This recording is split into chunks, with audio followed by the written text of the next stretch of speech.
I want to know if are we going to do an intro? We're just going to go from where we're doing. Just go from where we're going. So should we start with the reviews of the games then? Yeah, that's fine. Yeah, right. So first off, before we start, like obviously you were 5-4 down on the predictions comp before we started, with Rob not having been in it. So Right. so So I'm the the champ. first yes, well, you were 5-4 down Up at to the now. time. At that point, you were 5-4 down. So we'll start with Newcastle Leeds, and you got the score spot on, Billy, because you said it'd be 1-1. Yeah, I did. And I watched the game actually, and they were the two struggling sides. They're both looking for form, and none of them have got any form at all. And a very open game, I must say. And the two defences looked really poor. They look nice going forward, but they haven't got much in midfield or in defence. And I thought it'd be a draw anyway, and I think a draw was a fair result. Leeds played some great stuff early on. They were very good and had some great chances, but they just couldn't put the ball in the net. And Bamford, I don't know whether he's unfit. He just looked awful, and he was subbed late on, and he never basically had the greatest game.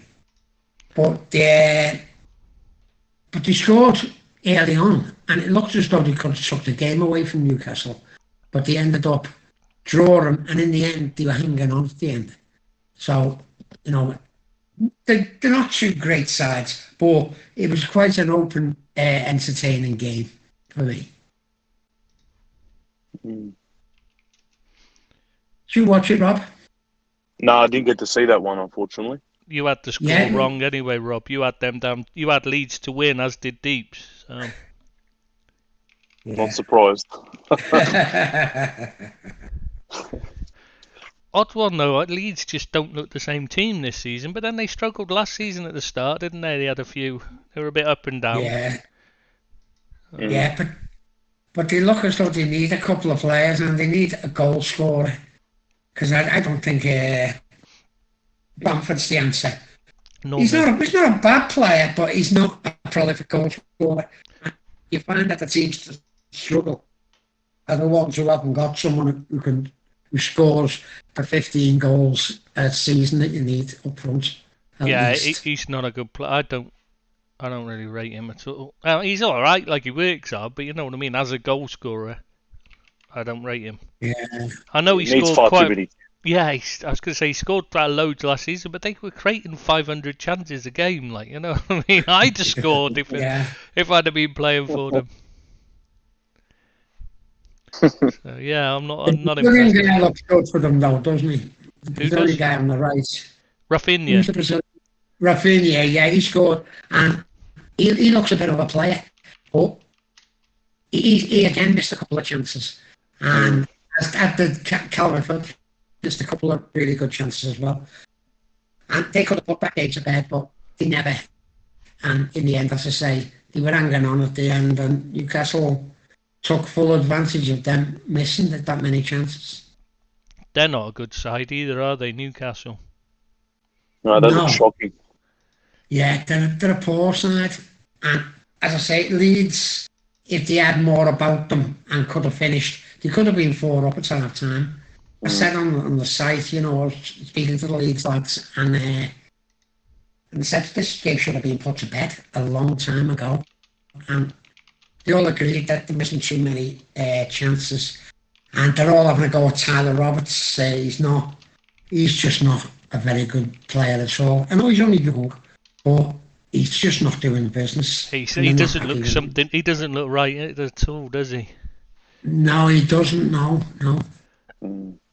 But Yeah. Bielsa, he likes a small squad, doesn't he? And he likes his players, and he keeps getting a game, and I don't think he's up to it at the moment.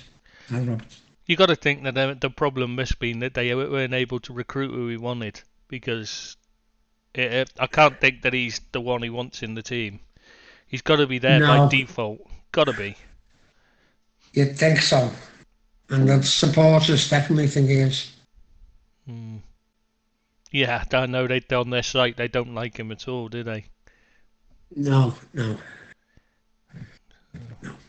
So we're going to, unless there's anything else you want to say on that match?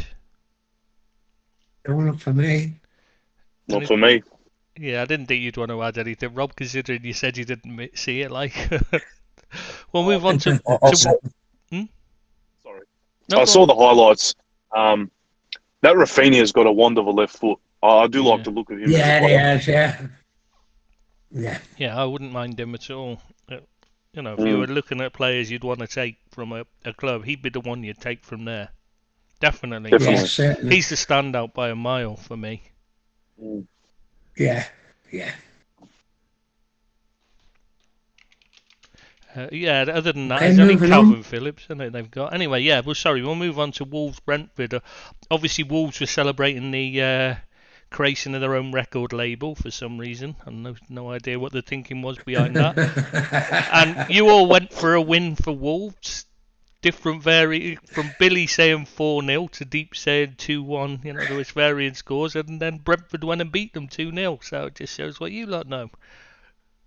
Yeah, absolutely. But I thought that they had got over the dodgy start they had. And the game before that, they got to play really well. And I thought, these are going to hit the heights now. They're going to start really giving teams a bit of a hand. And it just never materialised. I was very shocked. But I was also very impressed by Brentford. Yeah, they're not the greatest technically, but they did 100% effort, every one of them. And the sense of football. Go on, Tress. I was just going to say, do you not find the gamesmanship a bit annoying, though? Yeah, it is. But that's one way of combating sides who are technically better than you. There is a bit of gamesmanship. And for me, that's a part of the game. It's not great. Don't get me wrong, it's not great. But they can't live with the sides who are better footballers than the Liverpools, the Man Cities, the Chelseas of this world. They're not going to compete on an even playing field with them because they're just not good players. So they have to resort to, like Burnley do, physicality or gamesmanship. And that's their way of redressing the balance for me. I get the physicality. I'm happy with that. That's within the rules. You know what I mean? You can be physical. I mean the time wasting, the diving, the rolling around on the floor pretending to be hurt. Yeah. And which never seems to have become prone to now. The minute there's a tackle on him, he's throwing himself to the ground just in case he can win a free kick after that moment with Man United. He seems to have decided now he just has to hit the deck immediately, doesn't he? But Brentford, it seems like every player, they were time wasting before the game even kicked off virtually. They were that bad. It's embarrassing. Surely the officials need to step up and stop that kind of thing, because it does make a game very tedious to watch. Yeah. Especially if they're playing against... Yeah, if they're playing against your team, like we've got Brentford this weekend, and I think I'll be pulling my hair out if that starts happening to us. It's just like, if you're watching it. But then again, that's up to the officials, isn't it, to get a grip of that. And the referees seem to have gone a bit this... Go on, Tris. I wasn't saying anything, mate. I was listening to you. Oh, sorry. No, I was just saying... It looked as though the referees were at the start of the season. They started letting things go and not being as fastidious with people doing shoulder charges or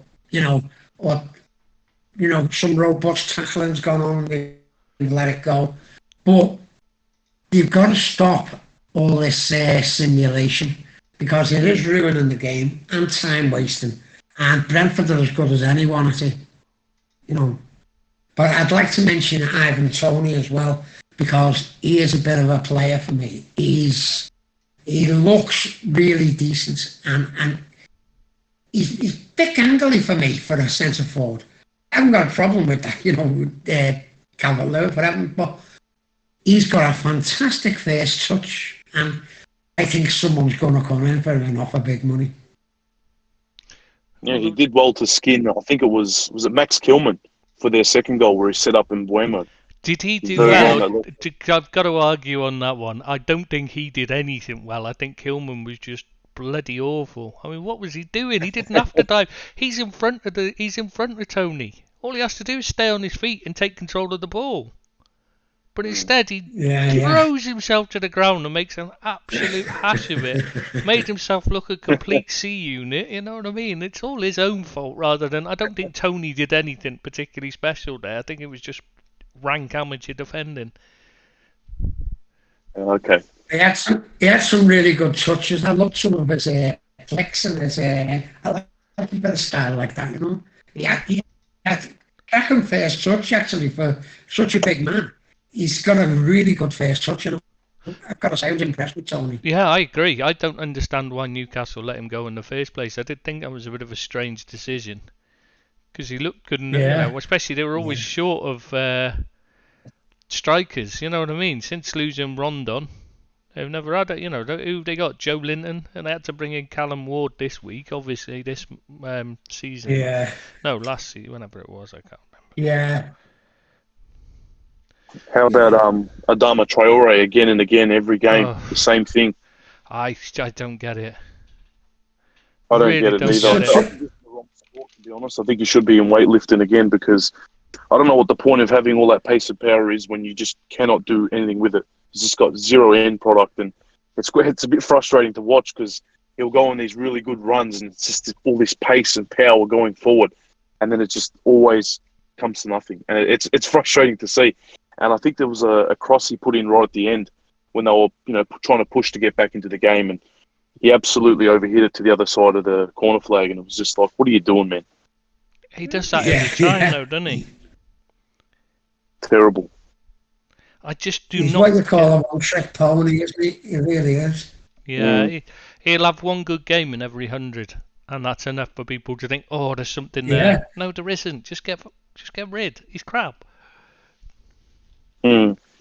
Yeah, I couldn't understand pre-season when Liverpool fans were loading him up and saying, "Why don't we go which way?" All right. And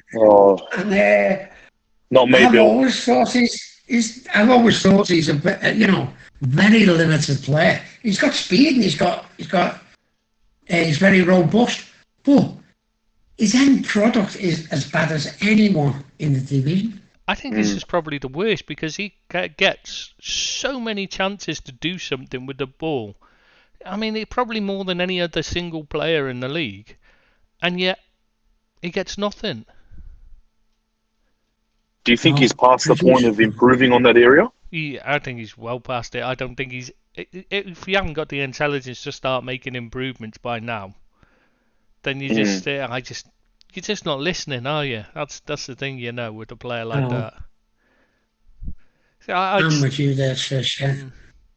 Yeah. If you're not doing it early on, then you're not. Then you need to be pushed down the leagues to learn in a lower league, because then you might realise you have to pull your finger out and do something. While he carries on getting paid handsomely to play in the Premier League, is he ever going to actually realise that he's messing up? He's not. No. He's an enigma, isn't he? He really is. I think he's just crap. I don't think he's an enigma. There's another player I was going to bring up as well for Wolves that I feel like he's fallen off a bit of a cliff is Ruben Neves. I don't know. I think he started to come back to it this season.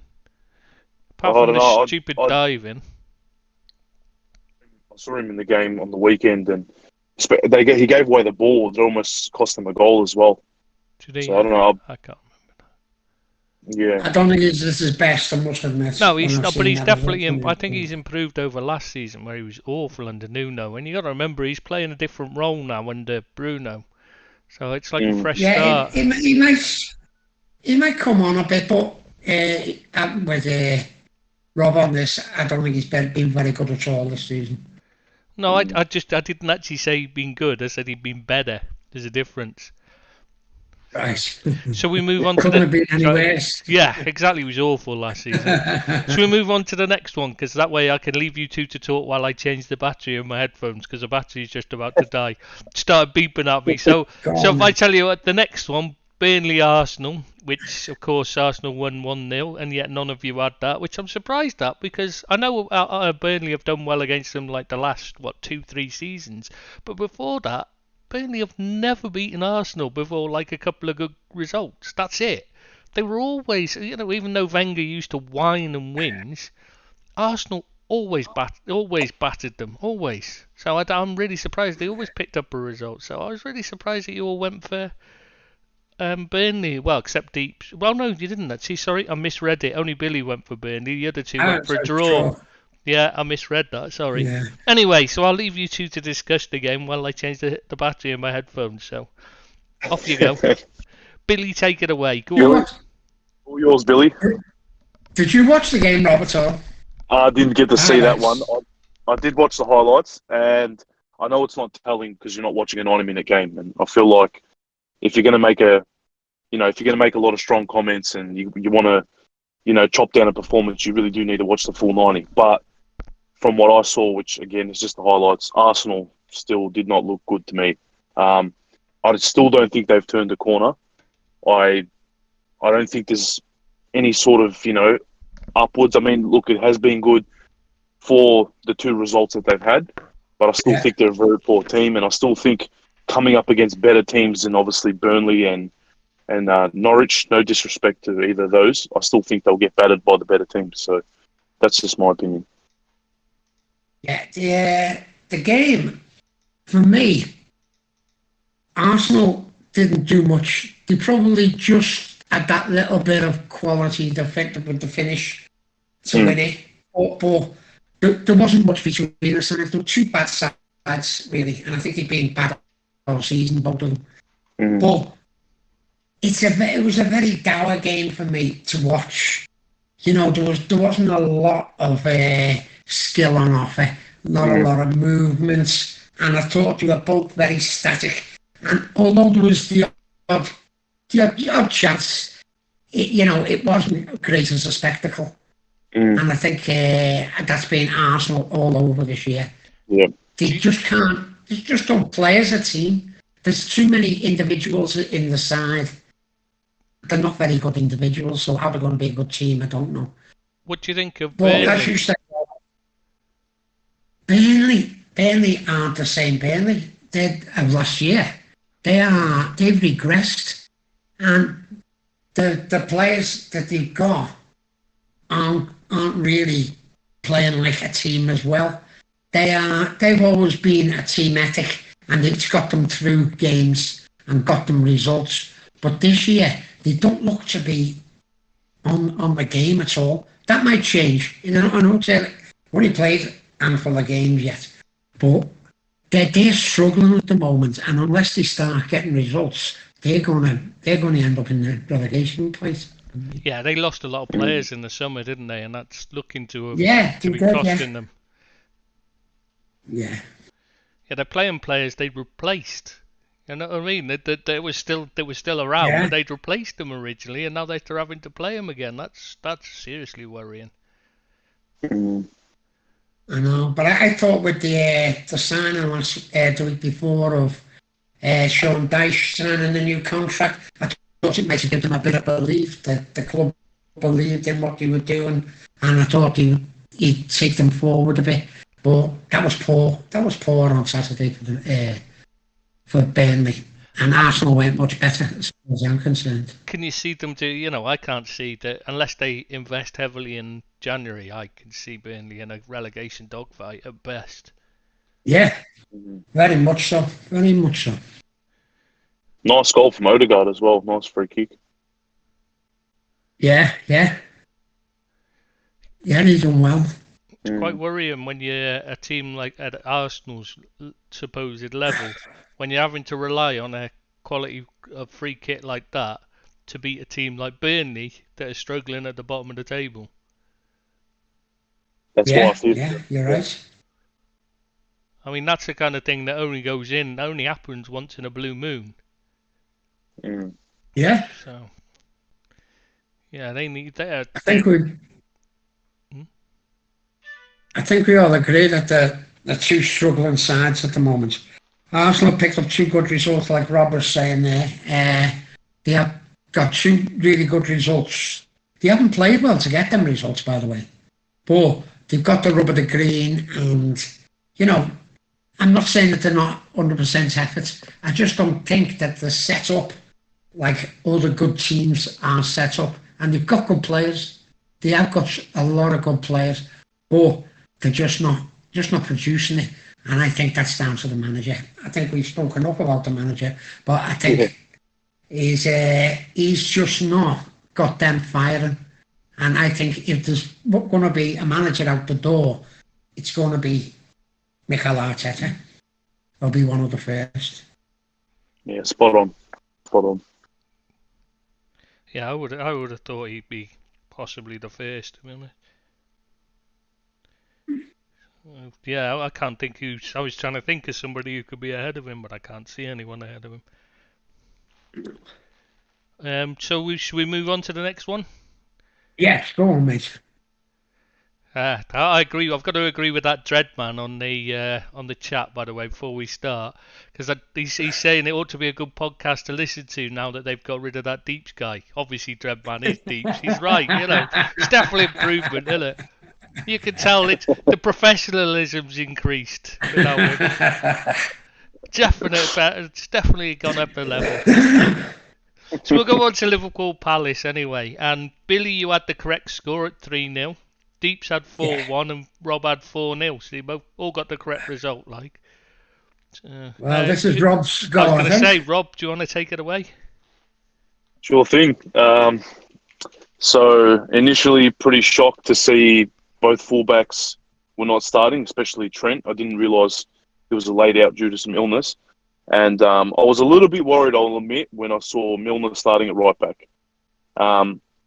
In regards to Palace's lineup, I was pretty shocked again to see that Benteke had starting, because to me he looks like that striker that just never looks like scoring goals. I was happy to see Konate finally given the nod. It's good to see some depth at centre back, especially after last season. Had my heart in my mouth for the first 5 minutes or so. Palace was threatening pretty early on. Ellison almost gave me a heart attack as he initially hesitated and then slapped it onto the post. I was thinking, what the hell is happening? We've just started this game, and I think they had about 2 really good chances to score. So I was like, okay, come on, boys, we can regroup here. Jota initially shouldn't have allowed the ball to drop in the box. Oh, God, yeah. From the chance. Yeah, as soon as I watched that, I was like, nah, man, you've got to clear your lines. So, yeah, I wasn't too happy to see that. Not long after, there was a good ball in from Milner. Good delivery from the right-hand side to find Jota's head, but went a bit over the bar. I was really liking how Tsimikas was linking up well on the left-hand side, and I'm happy that we've got a deputy now for Robertson. So when Robbo can't play, we've got someone, so far what I've seen from Tsimikas, with good ability, especially with really good, deliveries and crosses. Oh, yeah. So cool. Yeah, spot on. It was great left-hand side play, link up with Mane and Tsimikas for Henderson's effort, which forced a really good save out of Guaita. So that was an early chance for us to get one ahead, but we didn't. And then we just started to look like the better team after a shaky start. And me watching that live was like, the goal's inevitable. I can see it coming now.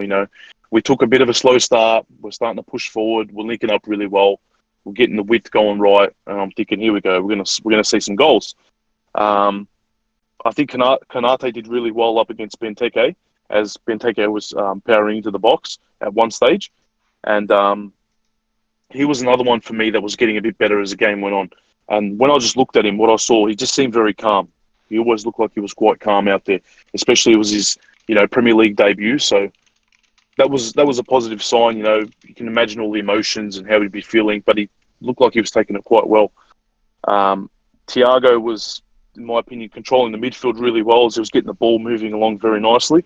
And Palace were getting put under a lot of pressure from Liverpool, and we looked to be in good control of the game.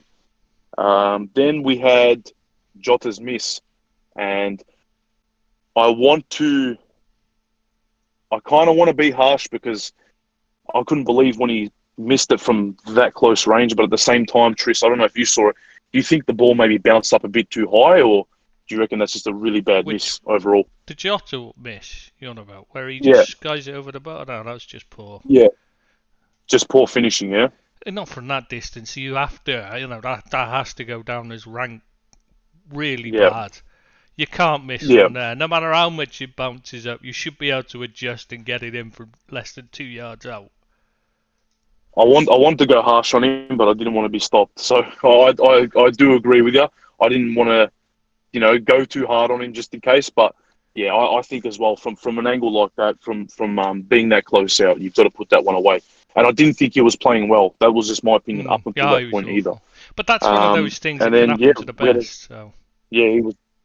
To be fair, it does happen. Even Rush has missed ones from that close in. Yeah. We had No, you're right.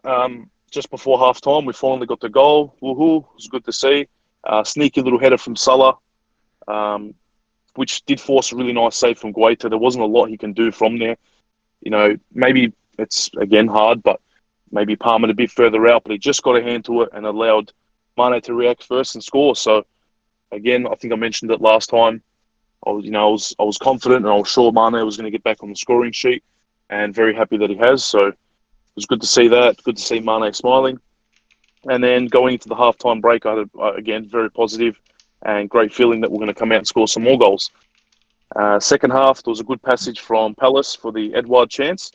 Really should have hit the score sheet with it when they played the ball over, and he had a touch instead of putting it away early, if you remember that one, where Alisson came out and kind of cleaned him, sweep the ball away. For someone, in my opinion, who should have been started from the start, especially from his 2-goal debut last week, that was quite poor. I thought that's a certain goal the moment that ball got played over, but it looked like he hesitated for a second. Alisson came in and cleared it, so safety there. Gallagher, cool. Yeah. It's okay. I've switched it off. Your professionalism there.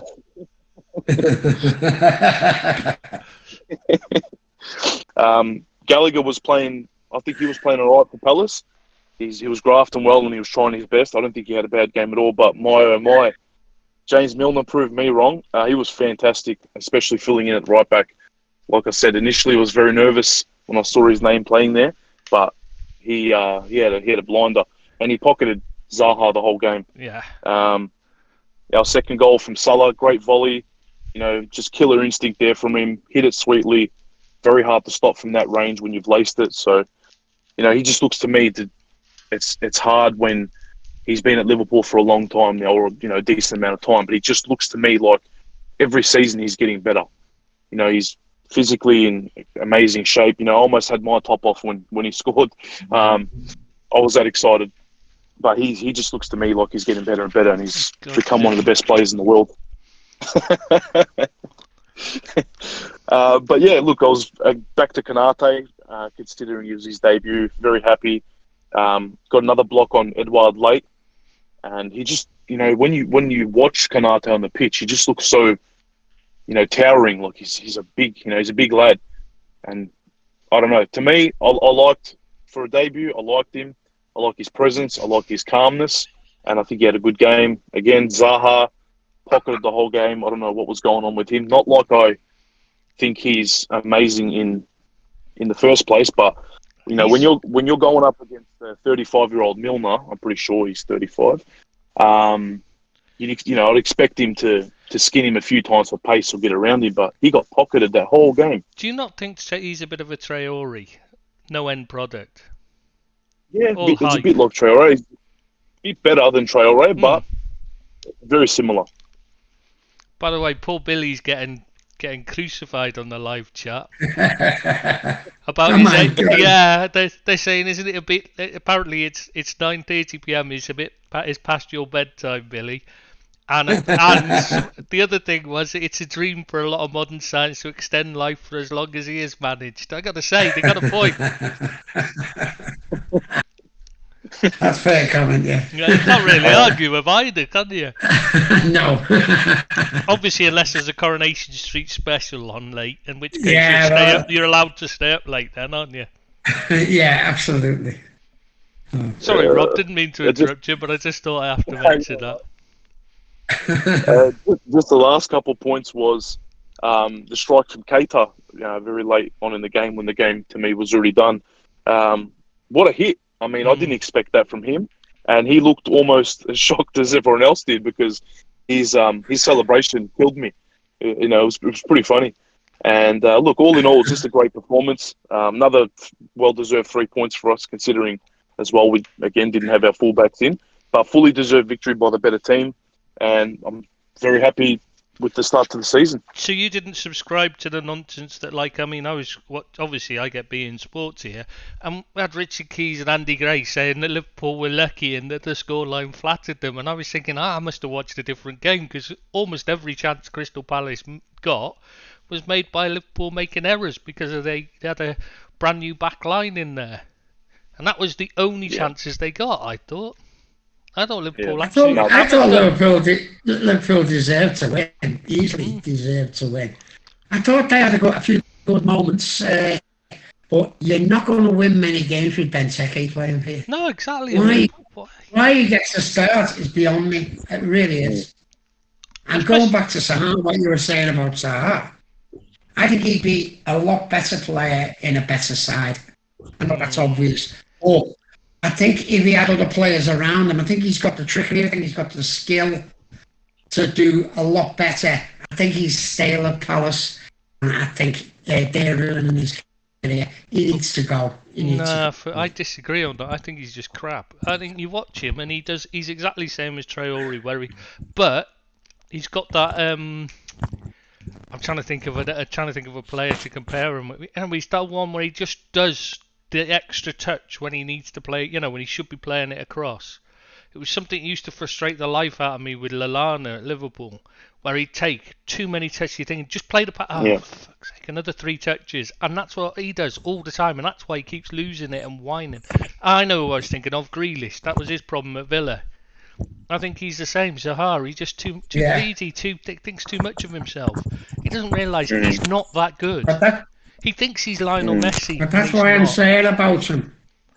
That's why I'm saying about him. He'd be far better than a better side, because he might need to take 3 touches. He thinks that he's the best player in that side, and I can't disagree with him, to be honest with you. No, I don't think and he's got to do this all himself. I don't think he is. I think he thinks he's got to do it all himself. Kouyate's better. But anyway, what I was going to say is, I don't think he is. When he was at Man United, he was the same, and that's why he didn't make it there. He thinks he's Lionel Messi, and he's not. He does, yeah. He does think he's better than what he is, yeah. He thinks he's so special, and he's an average player. That's all he is. He's where he should be. Crystal Palace is his level for me. I think Palace's problem is getting a think so? I think he might. Getting Benteke out is what they need to do. Put Edouard in. Yeah, he's horrible. He should never play for them.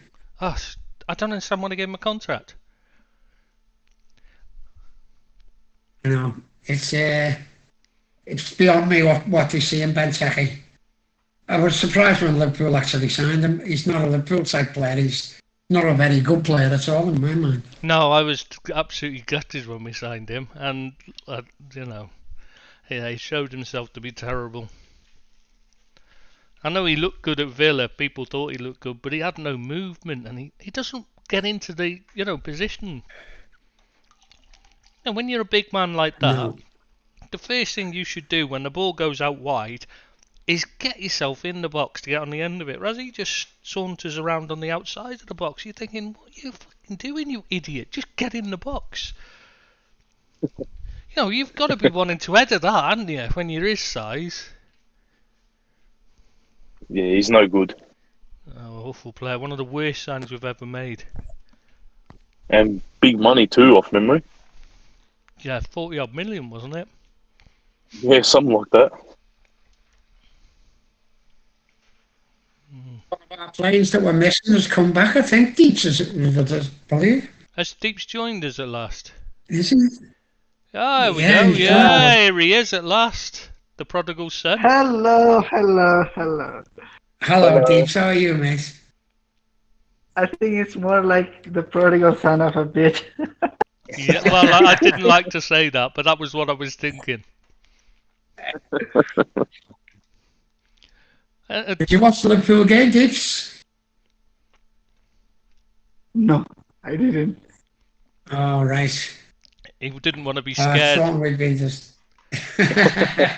When he's got to watch United afterwards, you really don't want to be watching that, do you, first day? Should we move on to the Man City Saints game? Yes. 0-0. None of you had that. You all had Man City down as an easy win. I know. Really? Yep. They're hard to believe, because who'd have thought City would win that, eh? I know. I mean, it's so obvious. I mean, Southampton have been crap. But, yeah. Who would have thought I think City have got problems. You know. And I think it's emanating from the manager.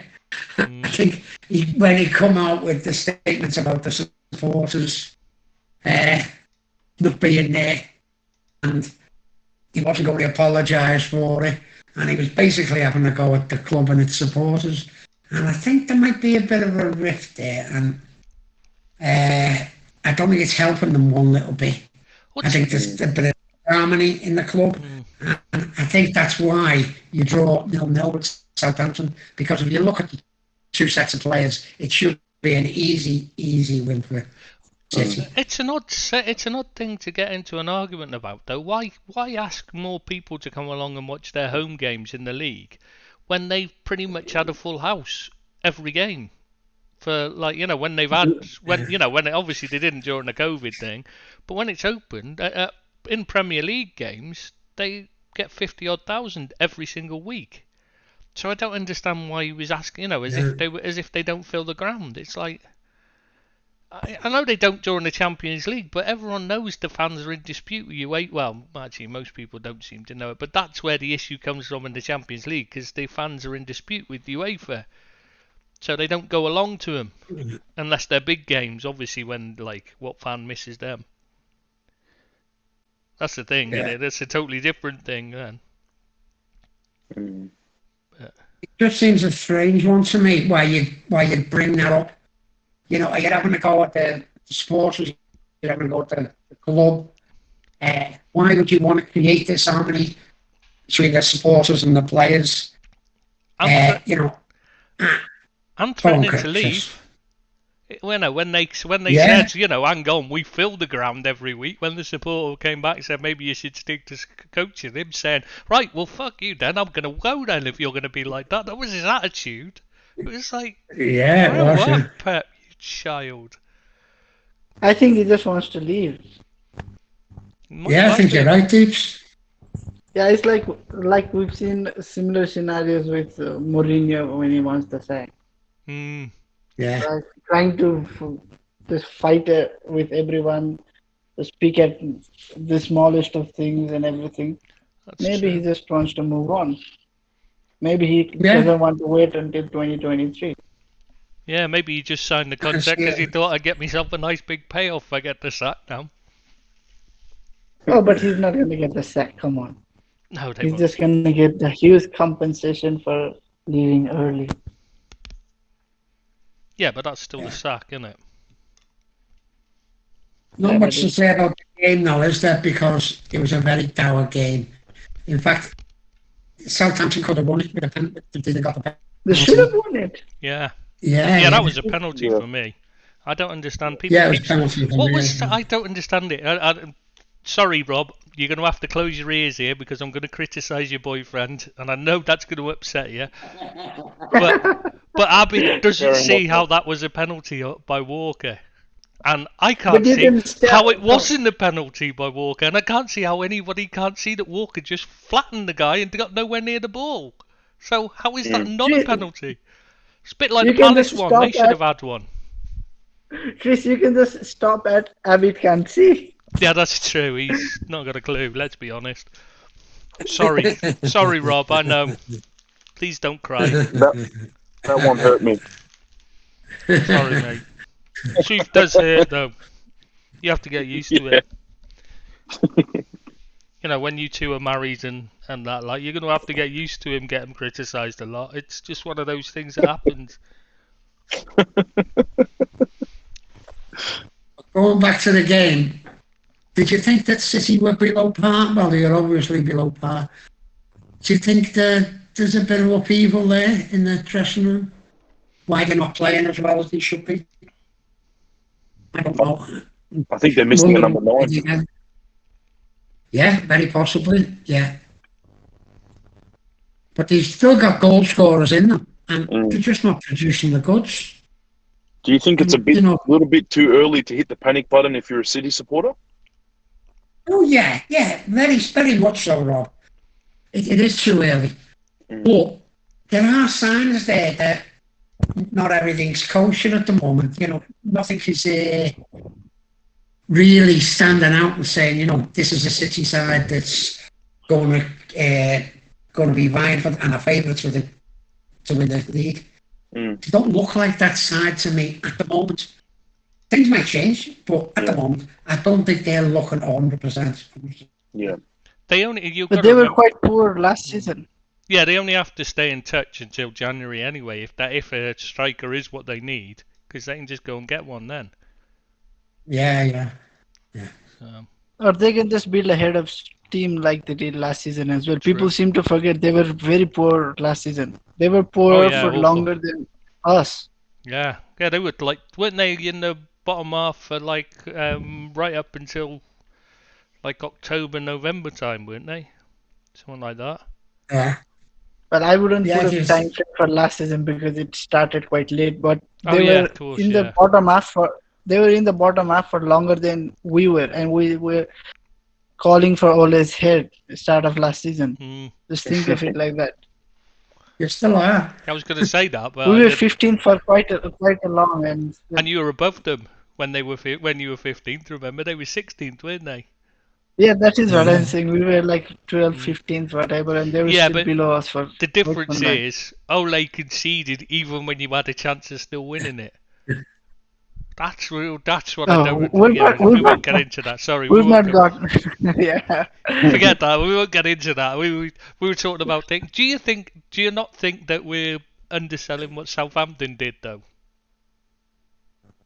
Yeah, I very much think that maybe I think what's happened is I said Southampton aren't a good team, and then they're just not gonna lose any games now.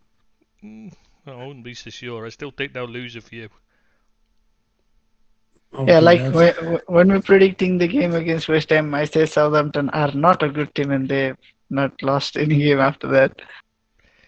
Yeah. That still doesn't mean they are a good side, does it? I still think they are they're still not convinced. Yeah, but that means they have the power of my curse. Yeah, you're gonna have to work on that, dude. That's the problem. Put the case on somebody else. What's that? So we move on. What's our next game, Chris? Yeah. Norwich-Watford, which finished 3-1 to Watford. Deeps had the correct result, but you had a draw, Billy, and Rob had Norwich down to win. I mean, obviously, it was one of those games. It could have been anything, couldn't it, really? Let's be honest. It's two shit teams. Yeah. It was just which of them would get it. Yeah. Well, Norwich cannot defend. Actually, I don't think they even know what defending means.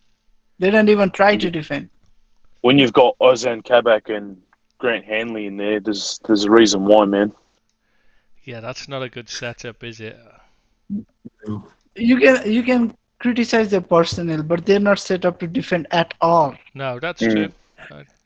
Not trying to defend and not being able to defend, not being able to rely on your defense are two different things. They just look like they're going straight back down. Yeah. I agree. Yeah, very much so. Do you think Farker needs to be sacked? Language, come on. God. There's no need for that, Dean. Yeah, I'm really disappointed in you. Come on, answer me. Never catch me using that kind of language. Do you think Klopp's another? No, this one is Tuchel's friend. Do you think Tuchel's friend needs the boot now? Ooh, it's a tough one. He has got what four seasons now. Yeah, This is fourth or fifth season. But they've not given him much money to spend, have they? You know what I mean? They've not exactly like thrown money at it. They've been deliberate. In fact, quite the opposite. They've been deliberately careful, haven't they? Yeah, but surely now they can see there is gonna be no hope with him in charge. Even if they get, let's say they get relegated this season and promoted again next season. Yeah, that's what which happened. is a tough ask. What else would they do? He had any chance of staying up, they had to beat the Watfords of this world, don't they? If they're going to stay up. And if you can't beat Watford at home, you're in trouble. You're in real trouble because they're a poor side as well. It's true, but I just don't know what more Norwich can do really with it. You know, with the money they're looking to invest. I just don't see how they can do much more than they're doing really. They can just play good. They can either play good football and keep coming up and down, or they can get an Allardyce. Yeah, exactly, and you know then the fans won't be happy because that's not what Norwich fans want. You know what I mean? That's not what they want to watch. They enjoy the football. So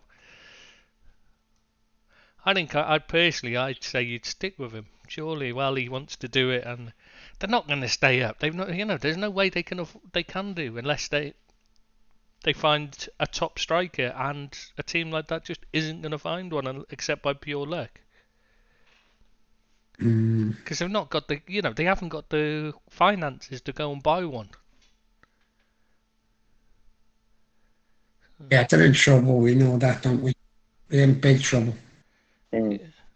And it's always going to be the same, no matter who they have in charge, I think. Yeah. Yeah, the best they can hope for is survival and making it 2 seasons and then go down. Yeah, I suppose you're right. In my opinion, anyway. Unless they get... I mean, maybe they could do a Burnley and that, but you've got to find a Sean Dyche, and I don't see one out there for Norwich, to be honest. No, they're on the brink, I think, of going down. I know it's very, very early in the season, but I can't see what they bring to the table. And as I say, you can't beat Watford at home. You're going to struggle in this league. They don't have anyone to score goals. They're the stick on to go down, I would say, unfortunately. Yeah. Shame, because I'd rather move on to the next one. I think Watford are going to be in trouble as well, even though they beat Norwich. I just don't see anything good about them either. No. Does anybody else? Much. Yeah, no, I completely agree with everything you said. Okay, we'll move on. Deep's got to say something different. Go on, Deeps. No, nothing to add. Oh, I thought you were going to disagree with me. All right, we'll move on then to Aston Villa Everton. But at least they have some hope with Ismail Ashar. They can hope maybe he can win them some games. I'm not convinced he's that special. He's not bad, but he's not like... No, but he can surely he can contribute to them positively in those sort of games against the likes of Norwich, Newcastle, Burnley. Yeah, they're the games they just need the one likes of moment him, of Zaha, people like that can turn up. Yeah, like Zaha has made a career out of it. Very true. Good point, Deeps. Good point. Can't argue with that. For once, you've made a good point. So we'll move on to Aston Villa Everton anyway, and Billy was the only one who got the right result because he said Villa would beat Everton, though he said 2-1 and it was 3-0. Deeps and Rob, you both went for the draw. Jeez. Right, anyway, so who wants to take this then? I can't think who'd want to take this one. Yeah. I might take this. to be fair, in the first half, I thought Everton were as good, if not slightly better than Aston Villa. And Villa are a very good side. Let me tell you that from the start. They're a good side. They've just given Chelsea 2 really hard games, and they are quite an outfit. They've got some really good players, and they're playing well as a team. The game on Saturday was very, very close first half, but after the break, they were far better side, and Everton basically collapsed. See, Everton's problem is that they haven't got players to come in and replace the players who need dropping. And that's it. That's Everton's problem all over. The squad depth is not good enough, and they've got no one who's going to come off the bench to change the game. Villa have got people who can come and change the game. What, not like... Everton haven't, and that's why they're going to struggle. Oh yeah, you haven't even got James anymore, have you? No, well, he was a waste of space, wasn't he, really? I was being sarcastic. He's an awful player. I don't understand why he's got such a great reputation. It seems to have been based on one goal in a World Cup. Yeah, he's a luxury player, isn't he? He's very tidy on the ball, but he doesn't look for the ball. He doesn't look to tackle. He's not going to give you anything defensively. If he wants to play, he's just your luxury player in there. Give him the ball, let him hit a 40-yard pass, let him score a couple of goals, or it's the team suffering with him. You're playing with 10 men with James Rodriguez, and that was Everton's problem. Luckily, they didn't pay money for him, but he was on a fantastic wage at Everton, over £200,000 a week, and they've got him off the books now, which is a big thing for Everton, because they've got to do that with a few more players.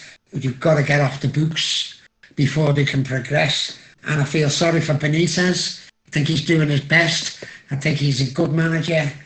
But he hasn't got the wherewithal of the finances to actually set Everton forward at the moment. It's going to be a bit of a stagnation for Everton this season. I don't think we'll be in trouble, and I don't think we're going to threaten near the top. I think we're going to be a mid-table side, which I'll accept that. I will accept that. But Villa, going back to the game, Villa are a very good outfit. The big question here, you've completely skipped over. The big question is, how are you going to cope without his 500 billion TikTok followers or whatever he was on? What was it? Twitter? I forget. Which one was it? Instagram? Was it? Yeah. Well, how is Everton going to cope? Won't they collapse without that sponsorship? Like. Yeah, that's all he brought, really, wasn't it? TikTok or whatever it was. He brought. Which one was it? I forget. But yeah, Instagram. It was Instagram. Right, yeah. In regards, Bill, to the rest of the players you were saying to get off the books, who else would you say? There's quite a few. Gomez needs to go. Another one on over 100,000. He's been very poor. I know he had a bad injury, and a lot of players don't come back from injuries. But I thought he was quite a tidy player, but he hasn't got legs. He hasn't got the legs, and he's another one who's a class as a bit of a luxury player. Loses the ball too easily, and not an Everton type player. There's a few more there who need to go. Alex Iwobi. Alex Iwobi should be the first one out the door. The Predator, he just doesn't look right. He does absolutely nothing in the game. A couple of flashes. Very, very frustrating player. And why we paid so much money for him is beyond me. But that's what Benitez has been lumbered with. Players like that, he's got to get off the books. And he's got to try and get some players in, because Everton are going nowhere at the moment. That's my view, anyway.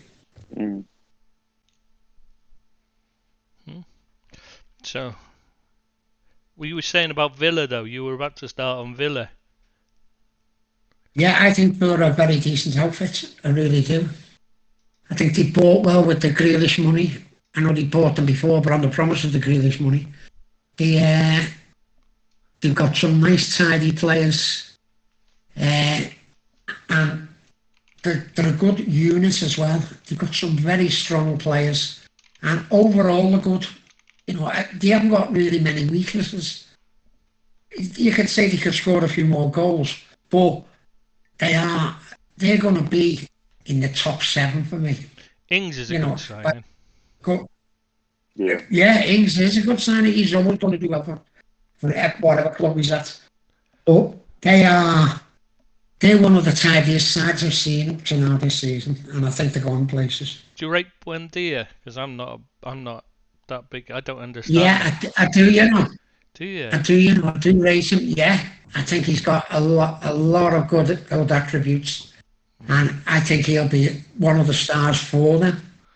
Wow. Well, I've seen him anyway, but I could be wrong. But he looks a very tidy player for me.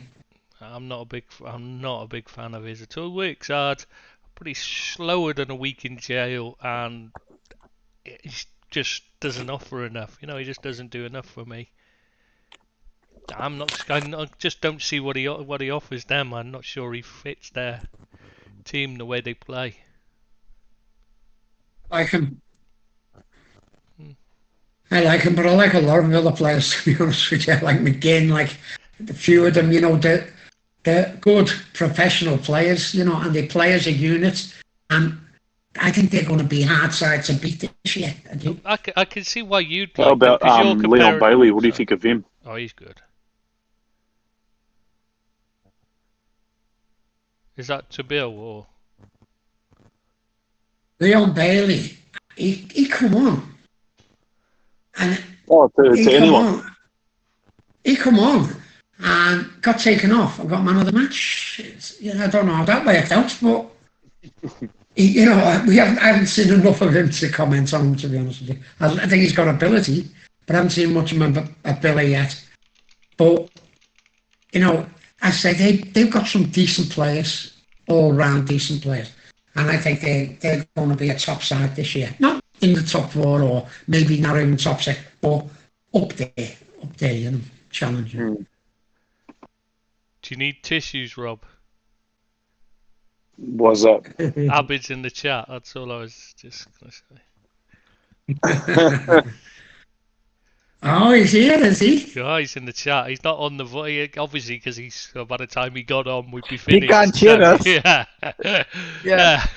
He can't figure out how to get on the voice chat. So by the time he figured that out, we'll be finished because it'll take him 2 hours. You know what he's like. But he's just come on to give Rob, the wink.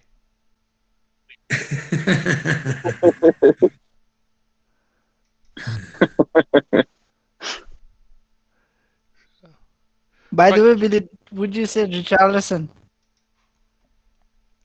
What about him, mate? Oh. What about St. Diggs? About Richarlison? He never played injured. No, I'm saying, would you sell him to fund a mini rebuild for Everton? Because you guys are basically broke. I wouldn't sell him. He's not everyone's cup of tea, I know that. And he does all this standard and lag, which I hate. But do you know what he gives a side? He gives a side energy. And he works tirelessly. I don't mind players like that. I like players like that all day. He's defensively very good. Gets back for every corner. He heads the ball a lot for opposing corners. And he gives Everton the energy. And he plays you need positions. People like him in your side. I know he's not everyone's cup of tea, but for me, he's I'd keep him. I really would I'd try and keep him. I think everyone needs a Richarlison type in the side. Do you think he'll be around for the long run? I don't know. That's the problem I've got. I think he thinks he's a bit better than Everton, and I can't dispute that. I was going to say fair play. You can't really argue that. But I'd like him to stay.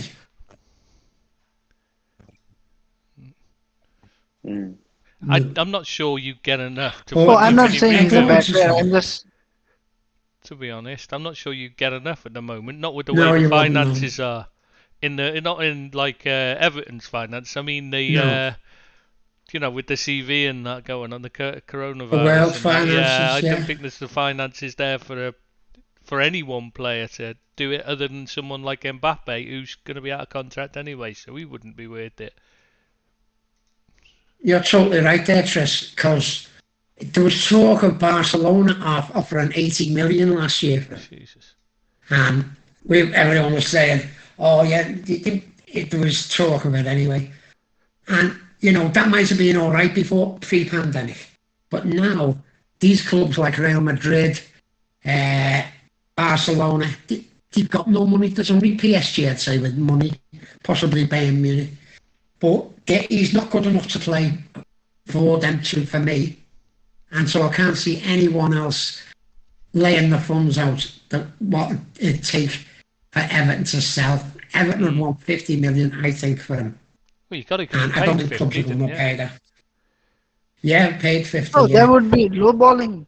I would say even with this current market, you would probably look to get around 70 million. Who's going to pay it though, Deeps? Who's going to pay 70 million for a player of his ilk? As Tris was saying before, and Mbappe, yeah, I'll pay 70 to 90 million. What you get off him is not what you're going to get off Richarlison. Who's going to pay the 70 million? If you can give me a team that's going to pay 70 million, I might agree with you. Man United. You'd have to give me a team. They're stupid enough to pay it. I mean, look how much they spent on Sancho. Nobody else would pay that money, but they did. Pogba, another one, and who else? I mean, you can go through pretty much every signing they've made in recent years and say nobody else would have paid that. Would they? Chris, you missed the big head. I wasn't going to mention Harry Maguire. That's the obvious. I think that's just a bit of an easy target, isn't it? See, I'm still. Well, we'll move on to Brighton Leicester rather than because we got the Man United coming up soon. So we'll go on to Brighton Leicester next. So Brighton won 2-1. Deep's got this is his one moment where he got the score right, but you two both the other two had it as a draw. So Deep's was the only one that got this right. Who wants to take this one? Don't know. Shout at once. I think Deep's should. As soon as he got it right. And as he was late. Deep's. Oh, but punishment. Well, Brighton were lucky to get the penalty. I'm just going off the highlights, okay? Yeah, I didn't watch the game. Lucky. If there was a foul, I think the foul was committed by Maupay, not on Maupay. Yeah. He got a penalty, he stuck it, and then they scored another goal. Who scored it? The names completely escaped my mind. Oh God! Oh no, scored the second one. I can't remember. Yeah, it doesn't matter anyway. Everyone at home will be screaming at us, both of them. Both people at home watching. I think there's only one person actually watching. It was the Lord and Savior Danny Welbeck with his head. Yeah, that's right. The great Welbeck. Yeah. Good finish actually by Danny. Yeah, it was a decent goal. And then Leicester grew into the game. They got an equalizer. It was a lovely goal, I must say. It was a lovely ball from Tielemans, almost KDB-esque. Vardy, it was, Vardy snuck in at the far post, tapped it home, and then Leicester scored 2 goals from corners, and Harvey Barnes was adjudged to be offside on both occasions. Similar situation. How do you manage to do it twice in a row? You knob it. And then Brighton emerged with 3 points. Are you a bit disappointed with Leicester the way they started these? Oh, I've been saying it for 3 seasons. They're Brendan Rodgers at the helm. I thought it'd be a little bit better. Go on, Rob. Go on, mate. No, I was just agreeing with Deeps. It's Brendan Rodgers. I feel the same way about him as Deeps does. In regard to Leicester's goal, though, that was, like you said, beautiful worked goal. Most of it was all one touch as well.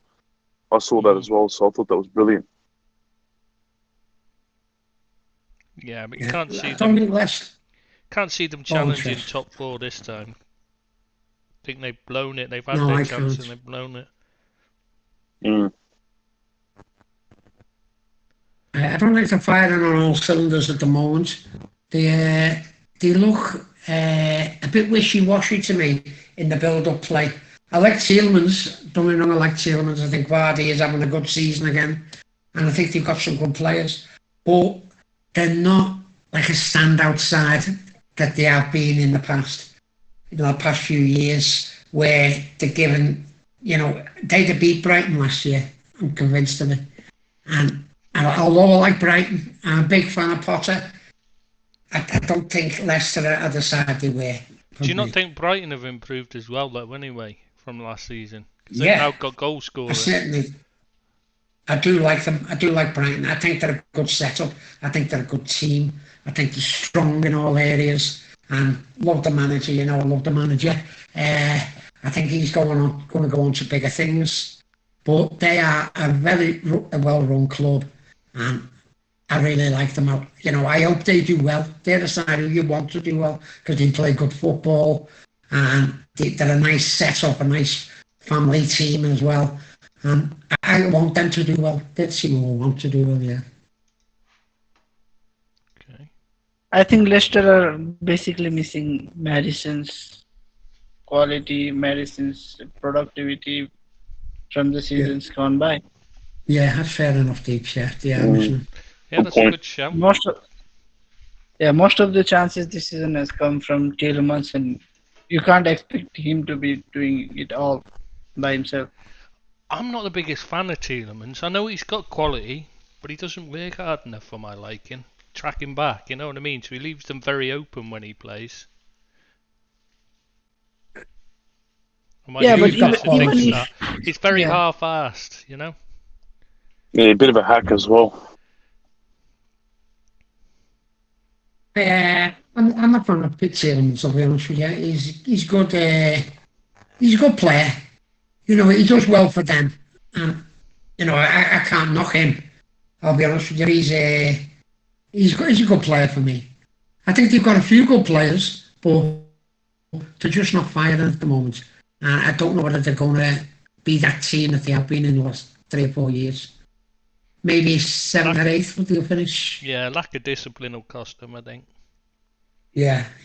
Because losing. That's what's happening with Maddison is because he's not being disciplined, so he's not been behaving, and so he ends up getting dropped and fitness goes and stuff because he's not training properly and stuff. Yeah. So, anyway, shall we move on to the next game then? And it's West Ham Man United, which Man United won 2-1.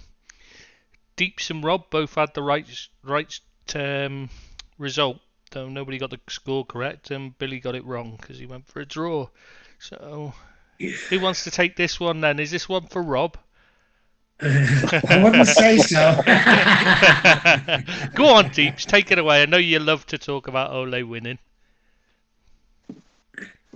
Before I say anything, I would just like to say I missed the crucial 15 minutes at the end. Oh, all the drama. I missed all the drama. So what happened is we started the game decently well. Ole picked a strong team. We started the game decently well. Varane was okay. Maguire was slow, which is normal, but Maguire is even slower this season. I don't know how is it possible. Then West Ham were playing on the counter. They attacked us, got a deflected goal. We equalized like just 5 minutes after the goal, 1-1. Start the second half. Ronaldo missed a glorious opportunity to give us the lead. The game went on here, there, and then I missed the game. And when I joined in, there was Mr. Luke Shaw getting his hand in between the way for the ball to go. And I don't know how the referee didn't see that it was a handball, but he did give a corner, so clearly he knew something had touched the ball. I don't know how. How can the referee say it's a corner and not a handball? Even as a United supporter, the moment you see it, you know it's going to be given a penalty these days. The standard of refereeing was horrible in this game. And then De Gea, who never saves any penalties. I think it was the first one he saved in the league after Leighton Baines. Do you remember it, Billy?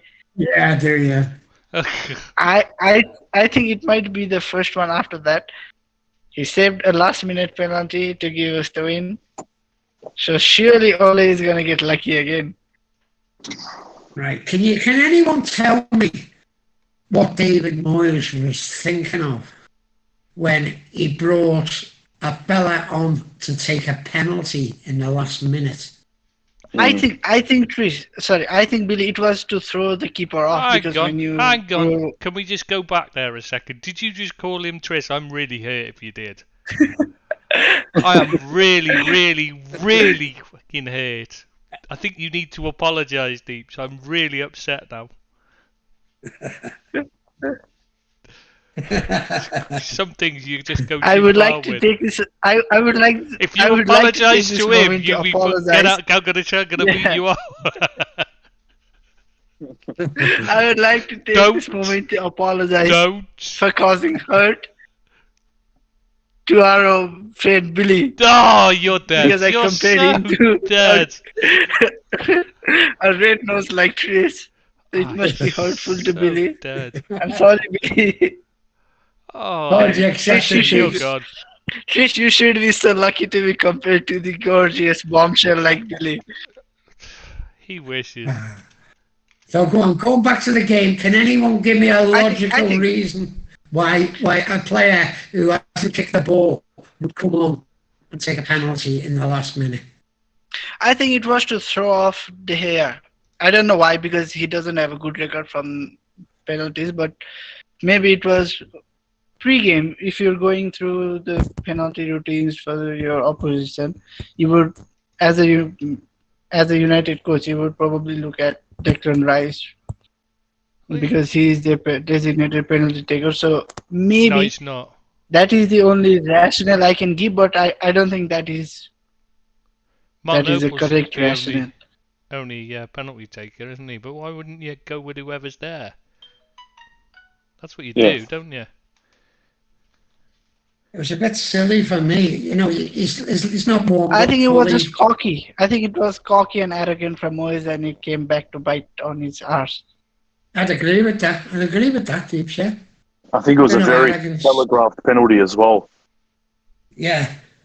I mean, it wasn't a great penalty. No, it wasn't a great penalty. I mean, you're coming on in the last second, you know, to tie the game up. And in a situation like that, look, I know goalkeepers and their coaches would go through a lot of, you know, study and homework on who shoots where and all that. But considering the circumstances, I think he went for the safest option. Now, I never played at the level that De Gea played at, nowhere near it. But if I was in that situation myself, if I was in that situation myself, I would have guessed the exact same way, because it's just opening up the body and just trying to tuck it away as safe as you can. So I don't know. I think it was a pretty weak penalty to take. I also, like Bill, I was bemused that he got brought on to take it.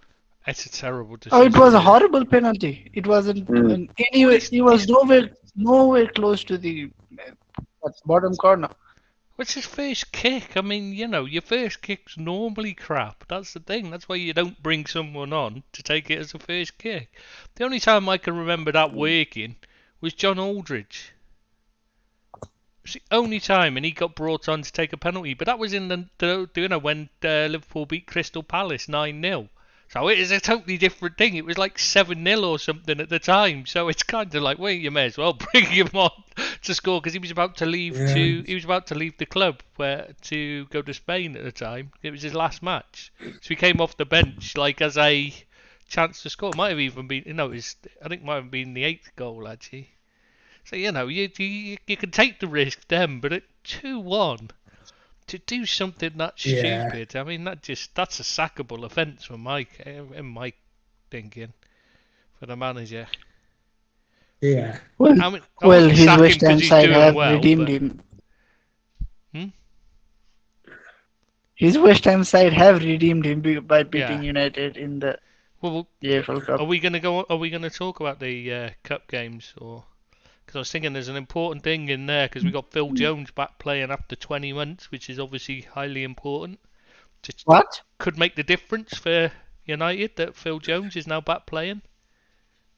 Did he play? I don't know. I don't know. I only know we lost. He was in the squad. He was in the squad before, but I don't know whether he made the actual final cut, like for the squad. But he was fit to rejoin the first team squad. I bet you're excited now, aren't you, Deeps? You finally think a title challenge might be there for you then. Well, obviously, he must be a vital cog in the machine, seeing that he didn't give up his number for jersey when Varane joined. Of course he wouldn't. I mean, why would you let him? Player of the quality of Phil Jones, who's proven quality like Phil Jones, you let him keep his number, don't you? Talking about vital cogs, what does that Jadon Sancho do? What does he bring to the side? I keep saying it every week. I want to know what he brings to the United side for the money they paid for him. I don't think he's done anything. Billy, I want to know what is the point of keeping Lingard if you are buying Sancho? Yeah. I'm not even going to compare who is better than whom, but surely it's too many options now. It's a bloated squad for us now. I know. You keep Mata because of his experience, but surely his know-how and everything. But surely you keep Lingard for that out of the two because he's younger, he's faster, he scores goals. Mata doesn't really do anything anymore. So if you're going to keep one of the two, surely it's Lingard rather than Mata. So I would say he's the one. Chris, Mata only plays 3 games. If you bring in a 73 million player to replace a player who plays 3 games a year, then... No, but my point is, you can't why keep him around when you're bringing in Jadon Sancho, who plays the same position, basically? It just seems pointless. And you gave him a new contract. He was out of contract. This is the thing. Yeah, you just let him go. Why give him a contract? I just don't understand it. Yeah, but my point is, Mata, even without considering Mata, is still too many players because, like, we had a very strong team out against West Ham, both games, and still we are missing the likes of Cavani, Rashford. They're all options in the attacking positions. Yeah, and Greenwood never started either midweek. He's quality, that lad. Yeah. Yeah, he can play.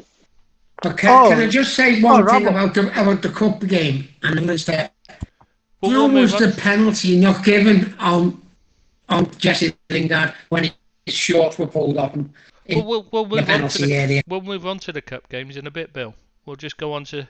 Sorry. I thought we'll just do a quick skate through them because we'll just discuss anything that's. Okay, then, yeah. Because we'll do the Spurs Chelsea next, then. Oh, before we go there, just to prove my point from before that Abid can't see, Abid did say that Mason Greenwood is just another Ravel Morrison 2.0, all hype and nothing else. It was more around the lines of fur coat and something. I don't want to say it live on stream. I don't know. So Robbo, your boyfriend. Your boyfriend is wrong again. Oh yes, I see the comparison. What do you see in him? Oh, I'll have a talk to him about that later. His record is horrible than my predictions, and my predictions are shit. Love is blind, Deeps. Love is blind. Just remember that. Lastly, on the United game, I just wanted to say the one thing that did you see the shot from Bruno Fernandes in the first half? That save from Fabianski was unbelievable. Oh yes. Yeah. When that was his fingertips. I saw a post. I saw a post on the Liverpool page saying, all keepers are having poor games against Ronaldo. No, Fabianski had a very good game. Just one moment he had a very good bad goalkeeping is different than having a bad game. Yeah, he's the first one that's actually done well against him, though, isn't he? He's the second one that's played against him. You cannot say it like that. Go on. It's only second. I don't know. I've not kept track, but when I've watched it, didn't the one goal go straight through him though? No. What happened is Bruno crossed to Ronaldo. Ronaldo tried to flick it with his right boot, and it went straight to Fabianski. He dropped the ball. None of the defenders reacted. Ronaldo reacted, and he tapped the ball home. So he dropped the ball. That So was that was bad play then. So. No, but it wasn't even it wasn't a terrible piece of keeping. He saved the ball. He didn't push it. But he out didn't catch towards, it. He didn't push out it of out it. to Yeah. safety. He just dropped it at Ronaldo's feet. And you're saying he played well against him. I'm sorry, I've got to dispute that. It annoys me when keepers do this, when they just knock it straight out. They just put it in front of themselves rather than putting it out. It should either go over the bar or go out to the sides, but never straight back in front of him, which is what happens all the time. It drives me mad. But if Fabianski had a poor game, Ronaldo would have had at least a hat-trick. At least. Well, yeah, but he still messed up on one of the goals, is the point. So he's still helping him get a higher score ratio than he should have, is what we're saying. That's 3 goals that you could directly put down to bad goalkeeping. So, and how many has he scored? Yeah, but Ronnie should have How many has he scored? Ronnie should have scored with that chance. Yes, but that's the point, Deep. That's the point, is that we're saying, is he as good as he's looking, or is he just being helped out by bad goalkeeping? There's 3 goals that he's scored that have been down to rank amateur goalkeeping, is what we're saying.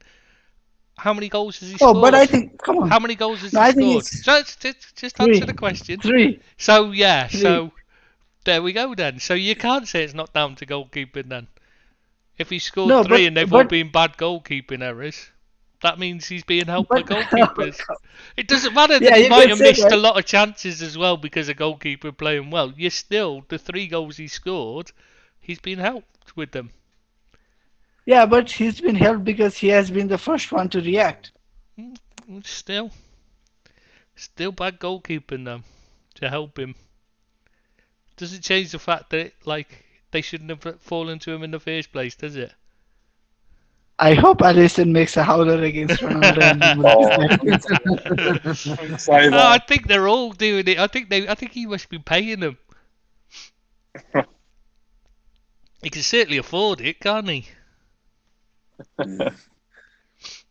What did he make this year? 89 million, did he? Or how much? 800 million was it he made in sponsorship this year? Something ridiculous. 800 million. He makes more than Everton. Yeah, absolutely. That's a given. Yeah, that's a given though. But that's like, But seriously, he does make more than like some small countries make less. Have a smaller income than him. Some But I mean, he works hard and he deserves to earn well. But I think sometimes you just got to say enough's enough. Yeah. But it's not his fault, is it? If people pay him, it's not his fault. Yeah, that's right. Anyway, we'll move on to Spurs Chelsea. Chelsea won 3-0. Both Billy and Rob had the correct result. Deep's got it wrong. And as this is the last one, I'll just mention where we're up to. Billy's now on 13 points, Deep's on 11, and Rob's on 3. So how is the point scoring done? 3 points if you get the correct score. 1 point if you just get the correct result. 0 points for anything else, obviously. So if you get a draw, if you say 1-1 draw and it's 2-2, you get 1 point. But if you'd said 2-2, you'd get 3 points. Yeah. Oh, okay, fair enough. Yeah. So you had 1 result correct, and Billy had 2. Rob was just. So basically, it went down to Everton losing to Aston Villa. Yeah. I think it's more that he had Newcastle Leeds spot on and Liverpool Palace spot on, kind of gave him the edge, because you had which one did you have spot on? The Brighton Leicester. So you only had 1 spot on and he had 2. That's what made the difference, really. Yeah. So, no, anyway, but an Evertonian saying Everton losing the game and doing something well for them is quite funny if you ask I think me. that's cheating, really, but we won't go into that. Anyway, Spurs Chelsea. Somebody take it. Come on. Who's doing that one? Oh, Okay, don't all shout at once. I'll take it because it was Go a on, game of Deep. 2 halves. No, It was a game of did they 2 have halves. 2 halves in that game? Oh, that's Yeah. what happened there then? I mean, They should have normally you have quarters, don't you? Where did we find him? Go on, Deeps, tell us about it. Tell us about the game. It's a tribute to Jimmy Greaves, I think he's doing now. Game of 2 halves. Say it's a funny All old right. game next. Go on, Deeps, what did you think of the game? Yeah, Spurs were decent in the first half. Chelsea were trying to waste the whole 90 minutes, just trying to waste the time from the get-go. They were quite poor in the first half, and then second half, I don't know what Tuchel said in the halftime team talk. He brought on Mr. N'Golo Kante, amazing player. He just turned the game around. And then it was a funny game for them because Kante even managed to score. When it's going your way, it's going your way. Yeah. It took a massive deflection from one side of the goal to the other. It wouldn't have gone in otherwise. But yeah, what a player. Surely in those scenarios you have to give the goal as own goal. Come on. It just comes down as to whether it hits whether it's on target or not. Apparently, so. On target, yeah. I'm not. I know the rule, but I'm disagreeing with the rule because similar with our game as well. It was a Varane own goal. The keeper was going to save it easily. Yeah. Yeah, I think you've got to. It's like if it squirms under the keeper and he knocks it. If he knocks it in, it would have been on target. But like he should have saved it easy. I don't see how that's a goal for the striker when the goalkeeper's made a complete hash of it. I'm with you on that one, Deeps. I got to admit. Anyway, but let me finish by saying another big game. Lukaku went AWOL, no goal. Oh, was he missing? Was he? I didn't see it. So. Oh, he wasn't missing. Just he didn't have a good game, and it's against, in quotation mark, a big team. I thought they played Spurs. The big quotation marks you've got there, isn't it? Eh? Oh. They're not a good side, are they? Yeah, they're awful. I can't believe it. Can't believe they even gave them a game. That's the thing that surprised me. I thought Chelsea would hammer them. It's really a bit of a hammer, isn't it, when you look at it? Yeah, but from the start. The result was, but Chelsea performance in the first half was really poor. I saw the first half. It was the second half I didn't see because I was busy working then. Yeah, and Ndombele was having a decent game for Spurs, and Son was causing some problem. It's not like Spurs were brilliant. It's just Chelsea were quite poor. Yeah. Which is unusual for them under Tuchel. Yeah. Yeah, that's fair enough. It's an odd thing, it was. You really expected them to walk away with it, and they struggled. Maybe it's just hard to get up for a game like that, though, isn't it? After the Champions League, and player like Kante missing because he was on the bench. That makes a huge difference having Kante in their team. He is a class act. Still think he's the best at his position. I can't disagree with that. Yeah, there's just no one you could say is as good as him, is there? Very strange that nobody's come in and said 100-odd million for him from the moment. I don't understand it. I mean, he pretty much won Chelsea. He won Leicester the league and then Chelsea the league in successive seasons, pretty much single-handedly. And yet, PSG are throwing money away left, right, and centre on players, and they haven't gone in. They haven't just thrown it at him. And he even won France the World Cup and Chelsea the Champions League last season as well. Good point. Yeah.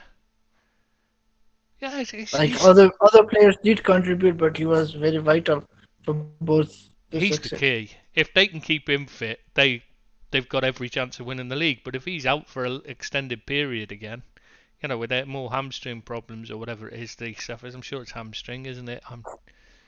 If he's out for an extended period with them, then they're in trouble. because the rest of their midfield's very shaky. They've got decent options eventually, so I think they've got a really strong squad, Chelsea. Yeah, I know Kante makes sense, but I still think they've got a decent midfield, even without Kante. I think he Coutinho. But I like him, you know. Oh, for God's sake. He's Gomez. I think they're all right, you know. I think they're he's exactly the same players. as Andre Gomez.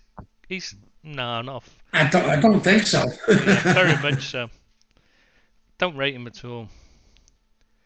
If he's got Kante alongside him, he's fine. But if he hasn't, he's a liability.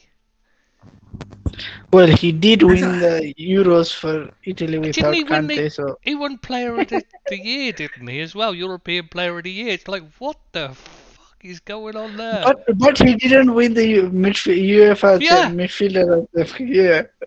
Kante won Midfielder of the Year. But... yeah, Jorginho was the European Player of the Year. How does that work? If he's not the best midfielder, how can he be the best Player of the Year? Somebody explain how that works. I mean, he wasn't even close to the best. Let's be honest. I think that Chelsea are a decent side, though, aren't they? You know, I know you might like half the midfield. Oh, yeah. The rest I think of they're a very, very good outfit. Very strong in defence. Still missing a top-class keeper. Yeah, I'd say that. But and I'm not. They are a very strong unit. I still think Rudiger's a weak link. He can be got at. I think he does a job, you know, he does a good job. He's headless chicken. I think he does a good job. Headless chicken. Yeah, he can be at times. No positional sense. He can be at times. And he's rash. He's a liability. If teams got at him, you watch Salah when he plays against Salah, he was really you know, it's a totally different thing. You're not a but fan you're of talking Mendy. about Salah. But you're not talking about Mendy. Salah against Rudiger. Sorry. Not many teams have Salah. Fan of Mendy. Yeah, that's true, to be fair, Deech. But I mean, Rudiger's I'm not convinced. He's fine under Tuchel because of the way Tuchel sets them out, very well organised, doesn't allow them to get too attacking. I mean, they only play like 3 attacking players in the team. Everybody else sits back. So it's like he's very well protected. But as an actual individual player, he's not a good player for me, defensively. And he showed that under Frank Lampard when they were all expecting him to come back and make the difference. It was clear he didn't make a difference. He actually worsened the defence, if anything, when he returned. No, he's not a good organiser at all. I'm not saying I'm a fan of Rob Rudiger, was asking he's been doing decent well. And Rob was asking, you're not a fan of Edouard Mendy? No, he was bought to be a backup keeper they wanted a top class keeper to replace Kepa. Yeah, and Mendy was bought to be a backup. Yeah, that's it. Donnarumma. I couldn't remember who it was.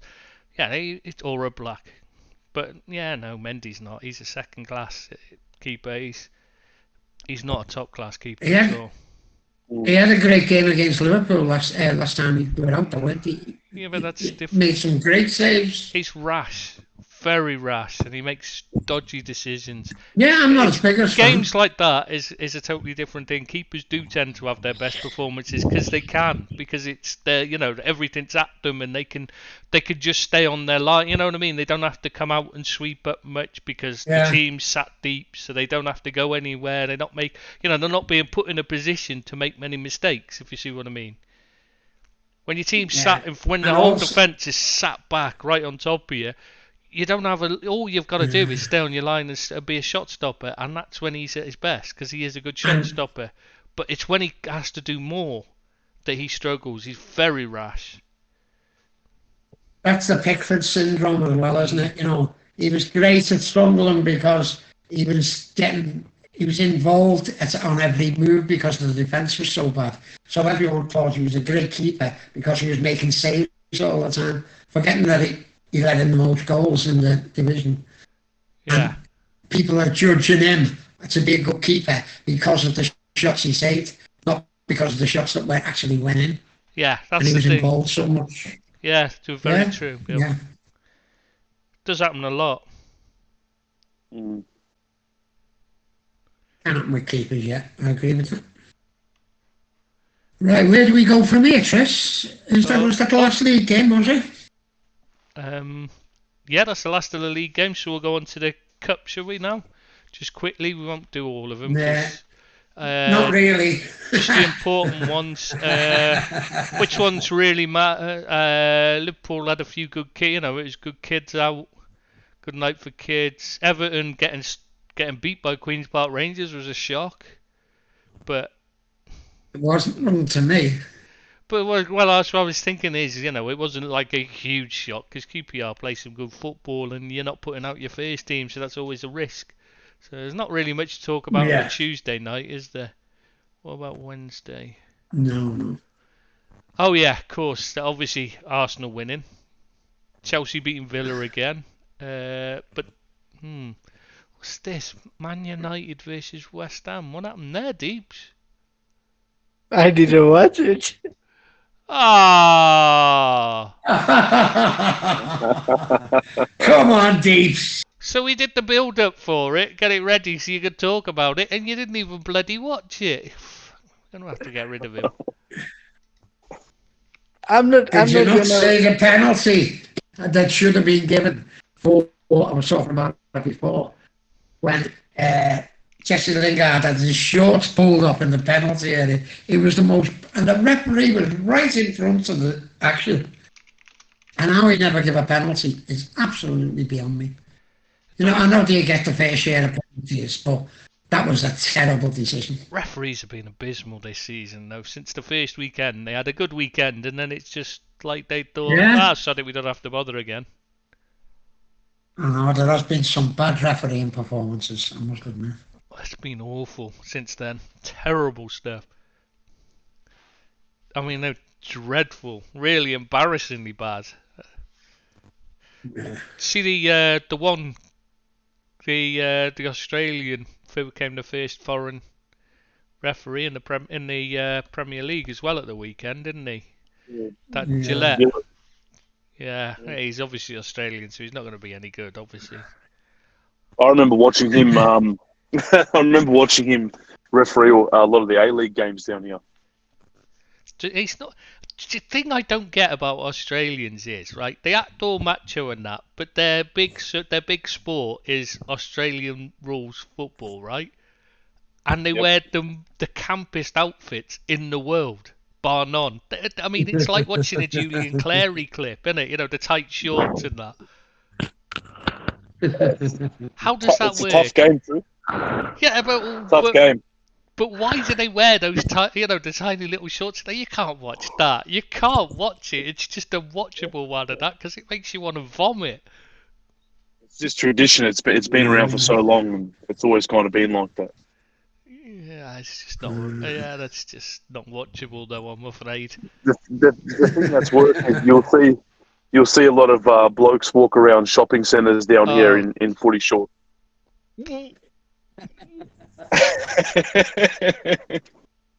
Oh God, I feel sick. Is that what you wear? It is a good sport. I don't wear footy shorts, but it is a good sport. I don't know. I've watched it. I like the sport. It's a bit rough, though, isn't it? It is a bit rough, like. Well, look over the last hurling, though, is it? Over the last decade or so, it has softened up a bit, but back in the early 2000s, late 90s, 80s, it was a lot rougher than it is now. Yeah, I used to watch it. That's when I used to watch the Aussie rules. Oh no, this is a bit off topic, sorry, but was there ever a team that you follow? Which year? Were you saying it when you said 80s and 90s? Did you mean 1880s and 90s?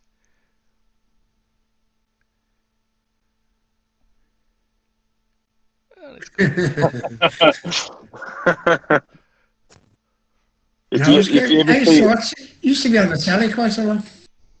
So you used to get it over there? Yeah, we used to get it. Yeah. So this Saturday, wasn't it on the Sunday? Saturday's the grand final. Yeah. I think it might have been on a Sunday, yeah. But they used to have a highlights programme of all the games at the Aussie rules, and I thought it was quite an enjoyable game. Yeah, but you like tennis. Yeah, no. So. and cricket. So I don't think you're golf. I mean, Christ, if you think they're exciting, so I don't think your judgment's really something I'd go with, to be honest. I like cricket better than football. I'll be honest with you. See, point proven. Really? See, point proven. There's no accounting for taste. I mean, he is an Evertonian, so it's understandable. I mean, if you supported Everton, you'd probably prefer anything to football. Let's be honest, especially at the moment. Anyway, are we gonna do the predictions first, or are we gonna just do the news first? Go on, we'll do the news first, and then we'll do our predictions. Okay. So, prediction to end it. So yeah, that's the big one, isn't it? That's the one that will keep people listening to hear the predictions. Yeah, how much more can I embarrass myself? Yeah, I was being sarcastic, Deeps. I think that'll mean they can switch off early once they know we're going into the predictions, because nobody wants to listen to you lot, do they? But anyway, let's go on. Let's go on to the news. We'll start with Etu standing for president of Cameroonian FA. Anyone think that's a good idea? Yeah. Can't be worse than the others. If you're corrupt, yeah, it's a really good idea. Do you think he'll actually clear that up a bit, because they've had a lot of problems, obviously? Do you think that's what he's going to do, or do you think he's just getting in there because he thinks, oh, this is a nice little earner? That's exactly what I think with Samuel Eto'o. Didn't he play for Everton? Oh yeah, he did. Yeah, he done all right for Everton actually. But he wasn't he as old as Chris when he joined Everton? Wasn't he what? 25? No, I think he was a bit older than that. Double it, Chris. 75. Double it. Yeah. He had a passport like Yakubu did. With 24 on it when he was about 6. There's a lot of players out there. I hear yours is similar, because it wouldn't let you travel if you had your real age on it, because you're too old and decrepit to get on a plane. That's about right now, yeah. Yeah. Not far. Yeah, so it has been for about 150 years, but we won't go into that.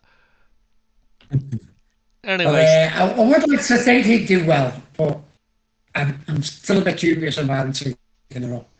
I think anyone who takes them sorts of positions has got a dodgy thing about them anyway. So unless he deliberately is standing to clean it up, because he's got the money, he doesn't need it, does he? So no, he's very rich. Yeah. I mean, he's not Ronaldo rich, but he's not far.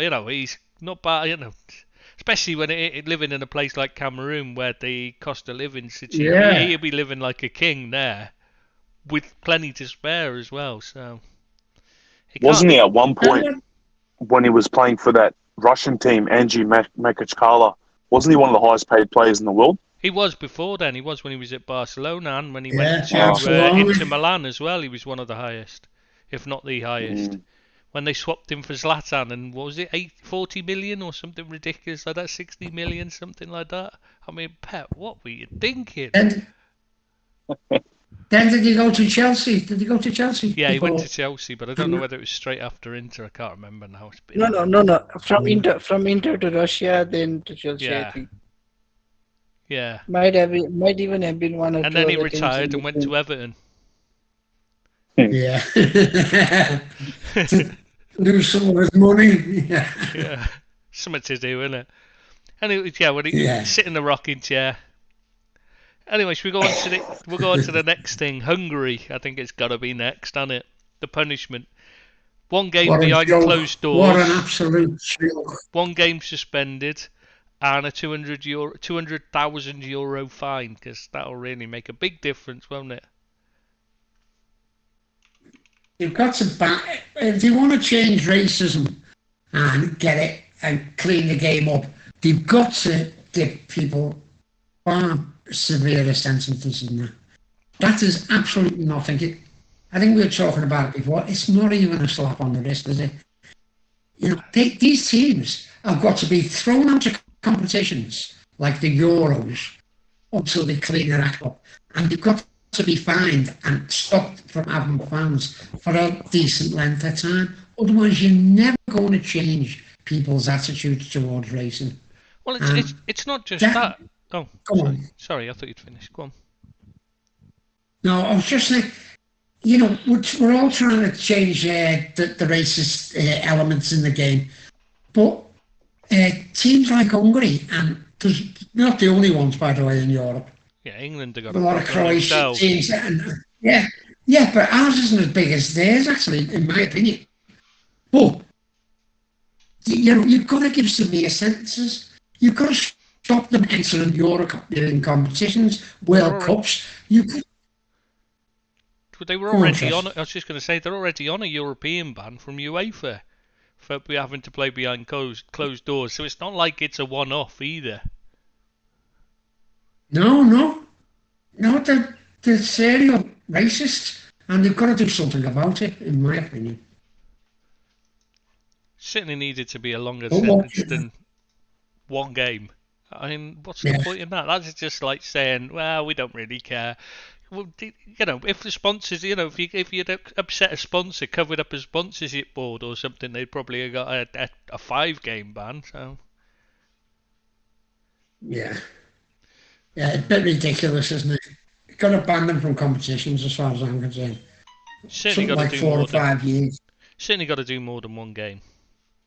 And one game. Yeah, absolutely. It's ridiculous. So we may as well move on. Very poor. We'll move on to the Cheats derby. Finally getting some punishment for all their cheating. After all these years of cheating their way around FFP, they've, you know, getting away last season. They've still got unsubmitted accounts which should have been submitted last season and cost them points, you know, being deducted points for, but they held them back because that way they wouldn't get relegated, and Wycombe went down instead. But now they've entered admin and deducted 12 points, so they're on -2. But they've also got, as well as the unsubmitted accounts, which will have to be submitted at some point, which will give them more point deduction, they've got another 15-point deduction potentially hanging over their heads if they fail to pay 25% of outstanding sums to non-secured creditors. So they could be like 40-odd points minus, you know, they could have 40-odd points deducted or something ridiculous, because nobody actually knows how much they could have for the submission. That some of it could even be pushed over to next season, so they could end up going straight down to League 2 base in essence. You've got to feel sorry for like Wycombe, who went down instead of them. That should have been brought up last year, and Wycombe wouldn't have gone down. So I'm sure that they are really bitter about it, because I know I would if I was in their position. Well, their owners said he's looking into whether they can sue someone, because they've lost 10 million for a club like Wycombe. I mean, that's probably half their income of the year. 10 million, if not more. You know, not even a bigger proportion of their income, because you know, they're not a big club at all, Wycombe. No, it's very unfair on them, I think. But really sticking with them, apparently, and the players are happy about that. Yeah, obviously he's still getting paid. But I'm surprised he actually stuck with them. Yeah, but he's in a position where he earns big money, and he's on a hiding to nothing now, isn't he? You know what I mean? He's on a win-win situation. He can blame it all on the point deductions now if they go down. It's not his fault now. I mean, they already had. I mean, this is what annoys me, is that not only did they have the point deduction thing, you know, that they didn't get last season, so they could stay up, but they were allowed to sign players even though they're under a transfer embargo. They were allowed to sign players in the summer. Yeah. Well, it does seem beggars belief. They were saying, well, they need to bring their squad size up. Well, what about your fucking youth team, you cheating bastards? You know what I mean? Use your bloody youth team. Otherwise, it's just, why are they allowed to bring in people like Phil Jagielka on big wages? And I know we might be past it now, but that's not the point. They're still able to go on. When they're in financial difficulties, they're bringing in all these old men on big wages. How is that allowed? Yeah. I mean, the FA really, EFL, whoever it was, EFL, I mean, that made the decision. Surely they should be looking at themselves and saying, we shouldn't have allowed them to sign anyone. I mean, they must have a youth team. They've got one of the best academies in the country. Well, where we got Cade Gordon from, after all. Liverpool got Cade Gordon from recently. So they've got plenty of, they've got a fantastic youth system there. Make him use them. Yeah. But you've got to do something about it. All these clubs. Does seem like it's a case of they were cheating like mad, and the EFL just helped them. Just said, "Oh, go on then, carry on. Sell your ground for 80 million, and even though it's valued at 47 million, don't worry about that. We'll just look the other way while you slip that into your accounts because it'll fix your FFP issue for the season." It's ridiculous. Yeah, doesn't sit well, does it? Doesn't. No, it mightn't have been so bad if it wasn't that Wickham went down instead, or any club that went down, basically. You know what I mean? Whoever. Yeah. Because they've cheated to stay up, and somebody else has suffered because of it, and you just think that's just not right. Yeah, it doesn't sit right now. It doesn't sit right now. Yeah. Anyway, so we'll move on to the final bit of news. Is the AD Ward with the underage players. I'm sure I don't know if any of you read it, where AD Ward's been Raheem Sterling's former agent now, because Raheem Sterling got rid of him when all this started, when the investigation started. Basically, he's been hoovering up young talent at the age of like 12, 13, 14. These players are. He's getting them, and he's trying to force them to make moves as well, so he can earn cash. Because Fulham were going to pay him to move one player. There's a lot more besides. And he's been. Surely that's against every rule. Yeah, in the book, isn't it? You're not allowed to have agent until I can't remember, it's 16 or 18 now. But yeah, he's breaking the rules by acting as an agent for them. Clubs are breaking the rules by paying him as an agent and by doing deals with him. He's also been doing things like getting Raheem Sterling to phone up these young kids to impress them, and that, which is why Raheem's got rid of him quick, because he knows he's getting, it's dragging his name through the dirt because he knows he's been involved in some shady dealings as well. But that's how he got Raheem Sterling as well. He goes around looking for young vulnerable kids, with single parents and that, particularly targets them. It's the thing that's annoying is the FA and Panorama and that are only investigating now and only putting this out there now, when it's been well known for, as long as he's been in the game. The moment he started, that he went on his own, this was what he did, and everyone knew about it. So why has it only become an issue now? Yes, that's bad form, isn't it, really? That's got to be investigated. It's got to be stopped before anyone else gets it. And, these kids, they are too young, aren't they? 16 or 8. Well, I think it's 18, actually, that they can't have an agent. So, that's fine. That's fine by me. But you can't flout rules like he's doing and hope to get away with it. But he's got to be brought to book, hasn't he? Well, you'd hope so, but I'm not convinced. I think he'll get away with it because they'll just drag it out until people forget about it, as usual. Yeah. If he was to get into big trouble for that, what's some of the repercussions that could come for him? Well, he'd just be banned from being an agent. I mean, what more He'd can be they do? banned from being an agent, yeah. There's not really much they can do. That's the point, isn't it? It's a bit pointless. They're toothless. They've got no real power over him. But if they did bring him to book, it would stop it happening in future, wouldn't it? I know it mightn't help the people that it's affected up to now, but it would stop people in the future from actually being able to do what he's done. So, it's got to be brought up. Yeah, needs to be, but I just can't see anything happening. Anyway, we may as well move on to the predictions. So, those listening, you can switch it off now because there's not an interesting happening for the rest of it. Well, I'm going to go third this week. Oh, you're just doing that because I've already written down in the same order. I had the first choices last week. So Deep's had a little bit of a moan about that. So we'll move it up then. Deeps could go first this week and Rob can go first. No, I'm doing chicken again. Oh, you want to go say you? Rob is the special guest. Right, He should get all Rob the can go privileges. first then. The special guest, Rob can go first. Since everyone's saying I was copying everyone else's predictions last week, I'll happily go first. Yeah. That's true. That's true. So what we'll do is we'll go Rob first, and it's Chelsea-Manchester City. The early kickoff is the first game. Ready to go? Yeah, I'm waiting for you to tell us. You're first. Chelsea 2-1. Ooh. Oh, well, there you Deeps. go. 1-0 to Chelsea. 1-0. Okay. Billy.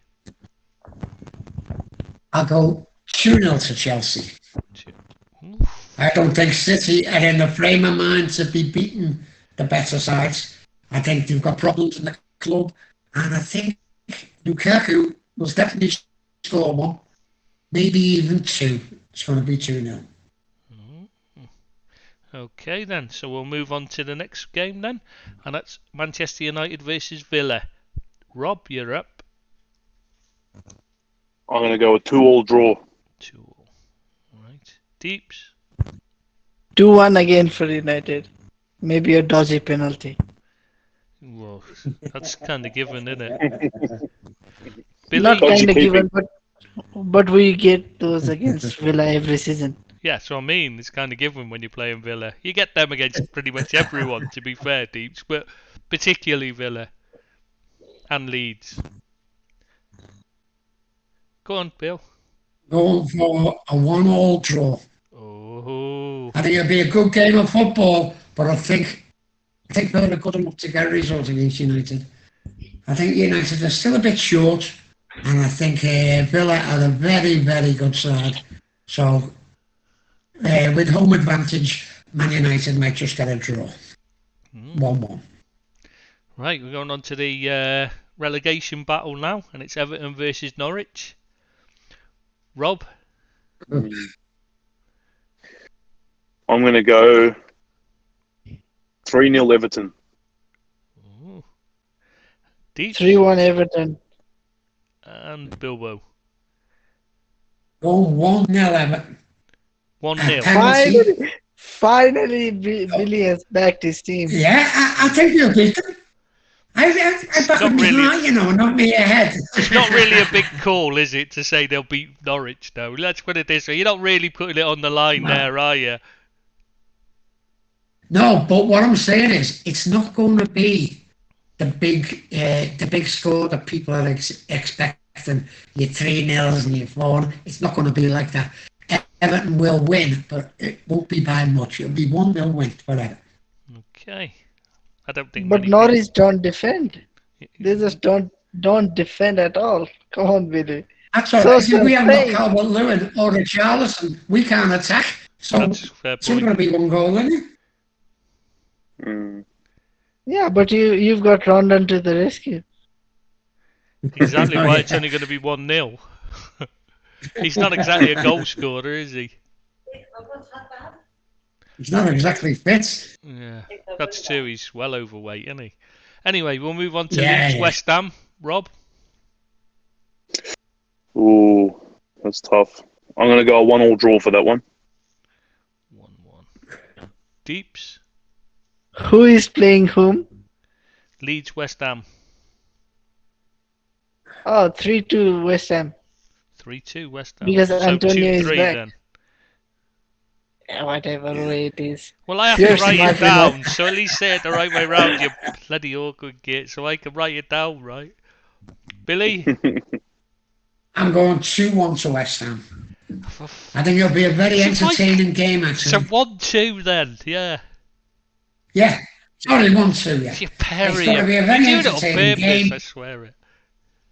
But Leeds United are not as strong as what West Ham are at the moment, and they missed too many chances, but they will score a goal probably, so I'm going 2-1 to West Ham.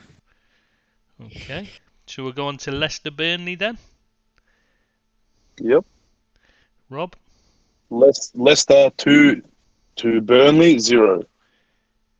Okay. Deeps? Burnley 1, Leicester 2. But I'm going to put that down as 1 to Burnley and 2 to. I'm going to put that down as 1-2 rather than 2-1 then now, just to annoy you. And as I'm the judge, you know what I say is final. Go on, Billy. What do you say? This is going to be an easy win for Leicester. It's going to be 3-0. I was going to go for 4, but I'm going to go 3-0 for Leicester. They're just far too good for Burnley. Burnley haven't got much at the moment, and I can't see them scoring, so I'm going for 3-0 for Leicester. Okay. So we'll go on to Watford Newcastle then, and that's Rob. I'm going to go a 0-0 draw. What? 0-0, you mean? Yeah. 0-0. 0-0. Bloody Aussies. Where did we find him? Where did we find him? It's Ted Lasso.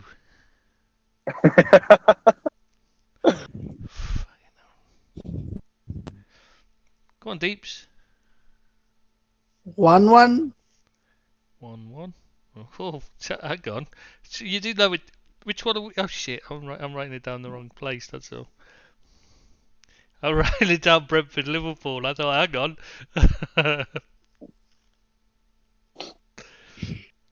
So Bilbo, Watford Newcastle. That's a proper relegation battle. That is.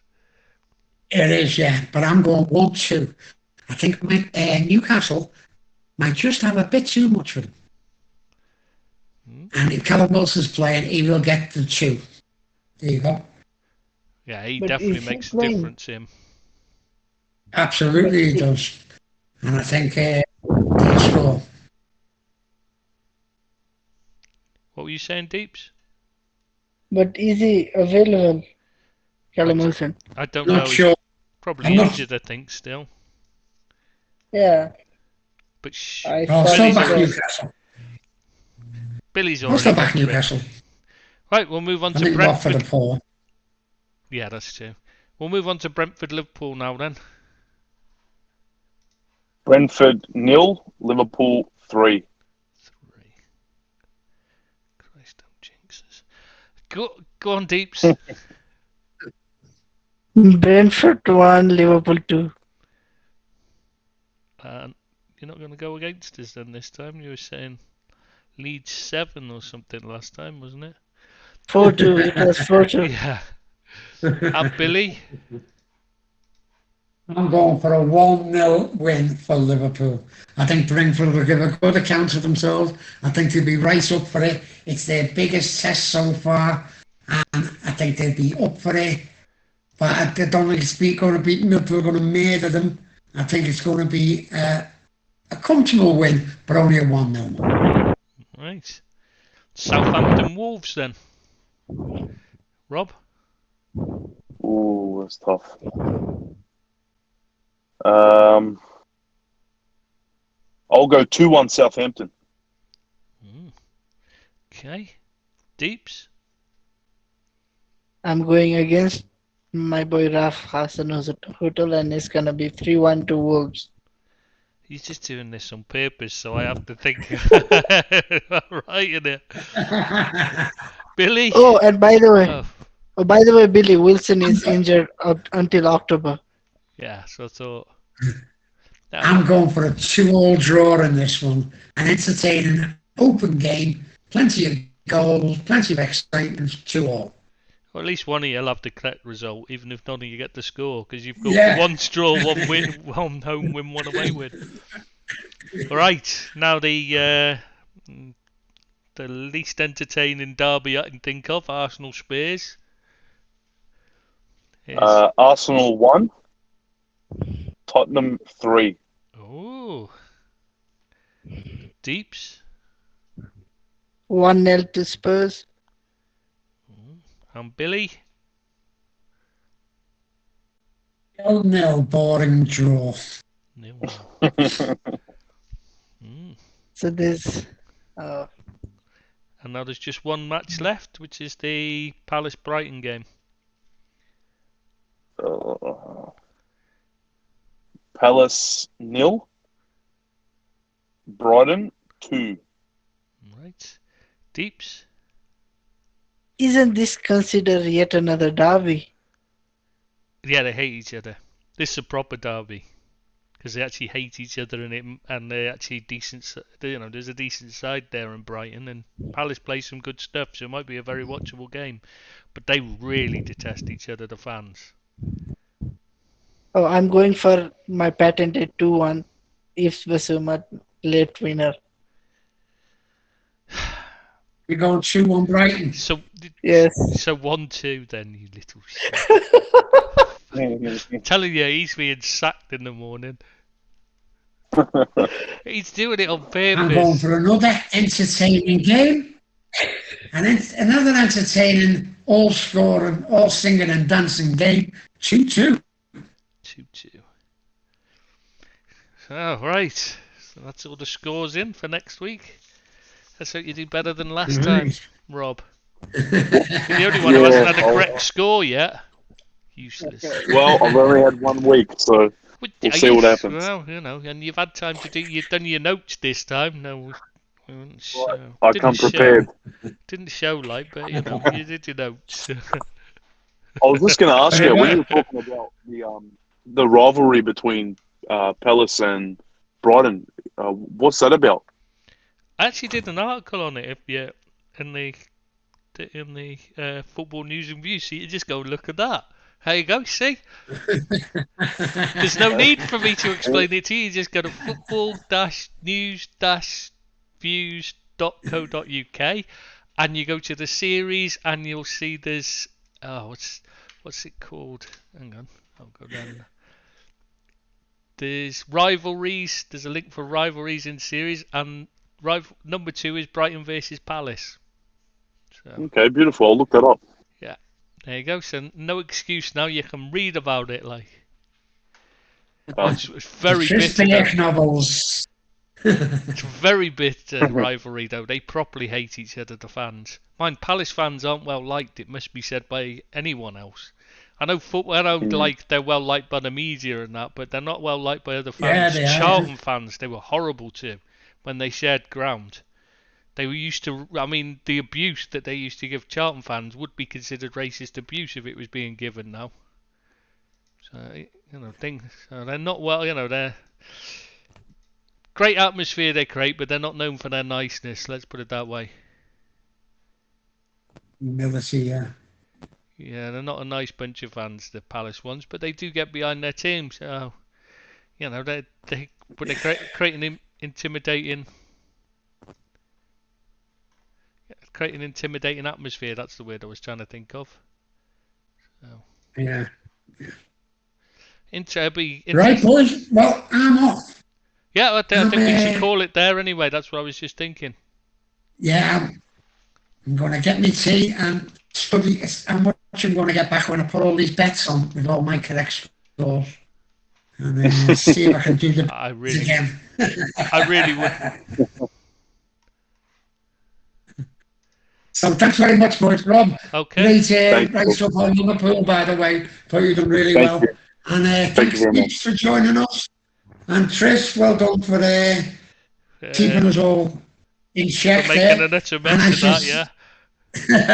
And I shall see you next week, boys. Thanks very much. See you, Bill. See you next Thursday. Right, we may as well head off as well then, mightn't we? Bye-bye, Billy. So, see you next Thursday, everyone. Deeps. Good night, boys.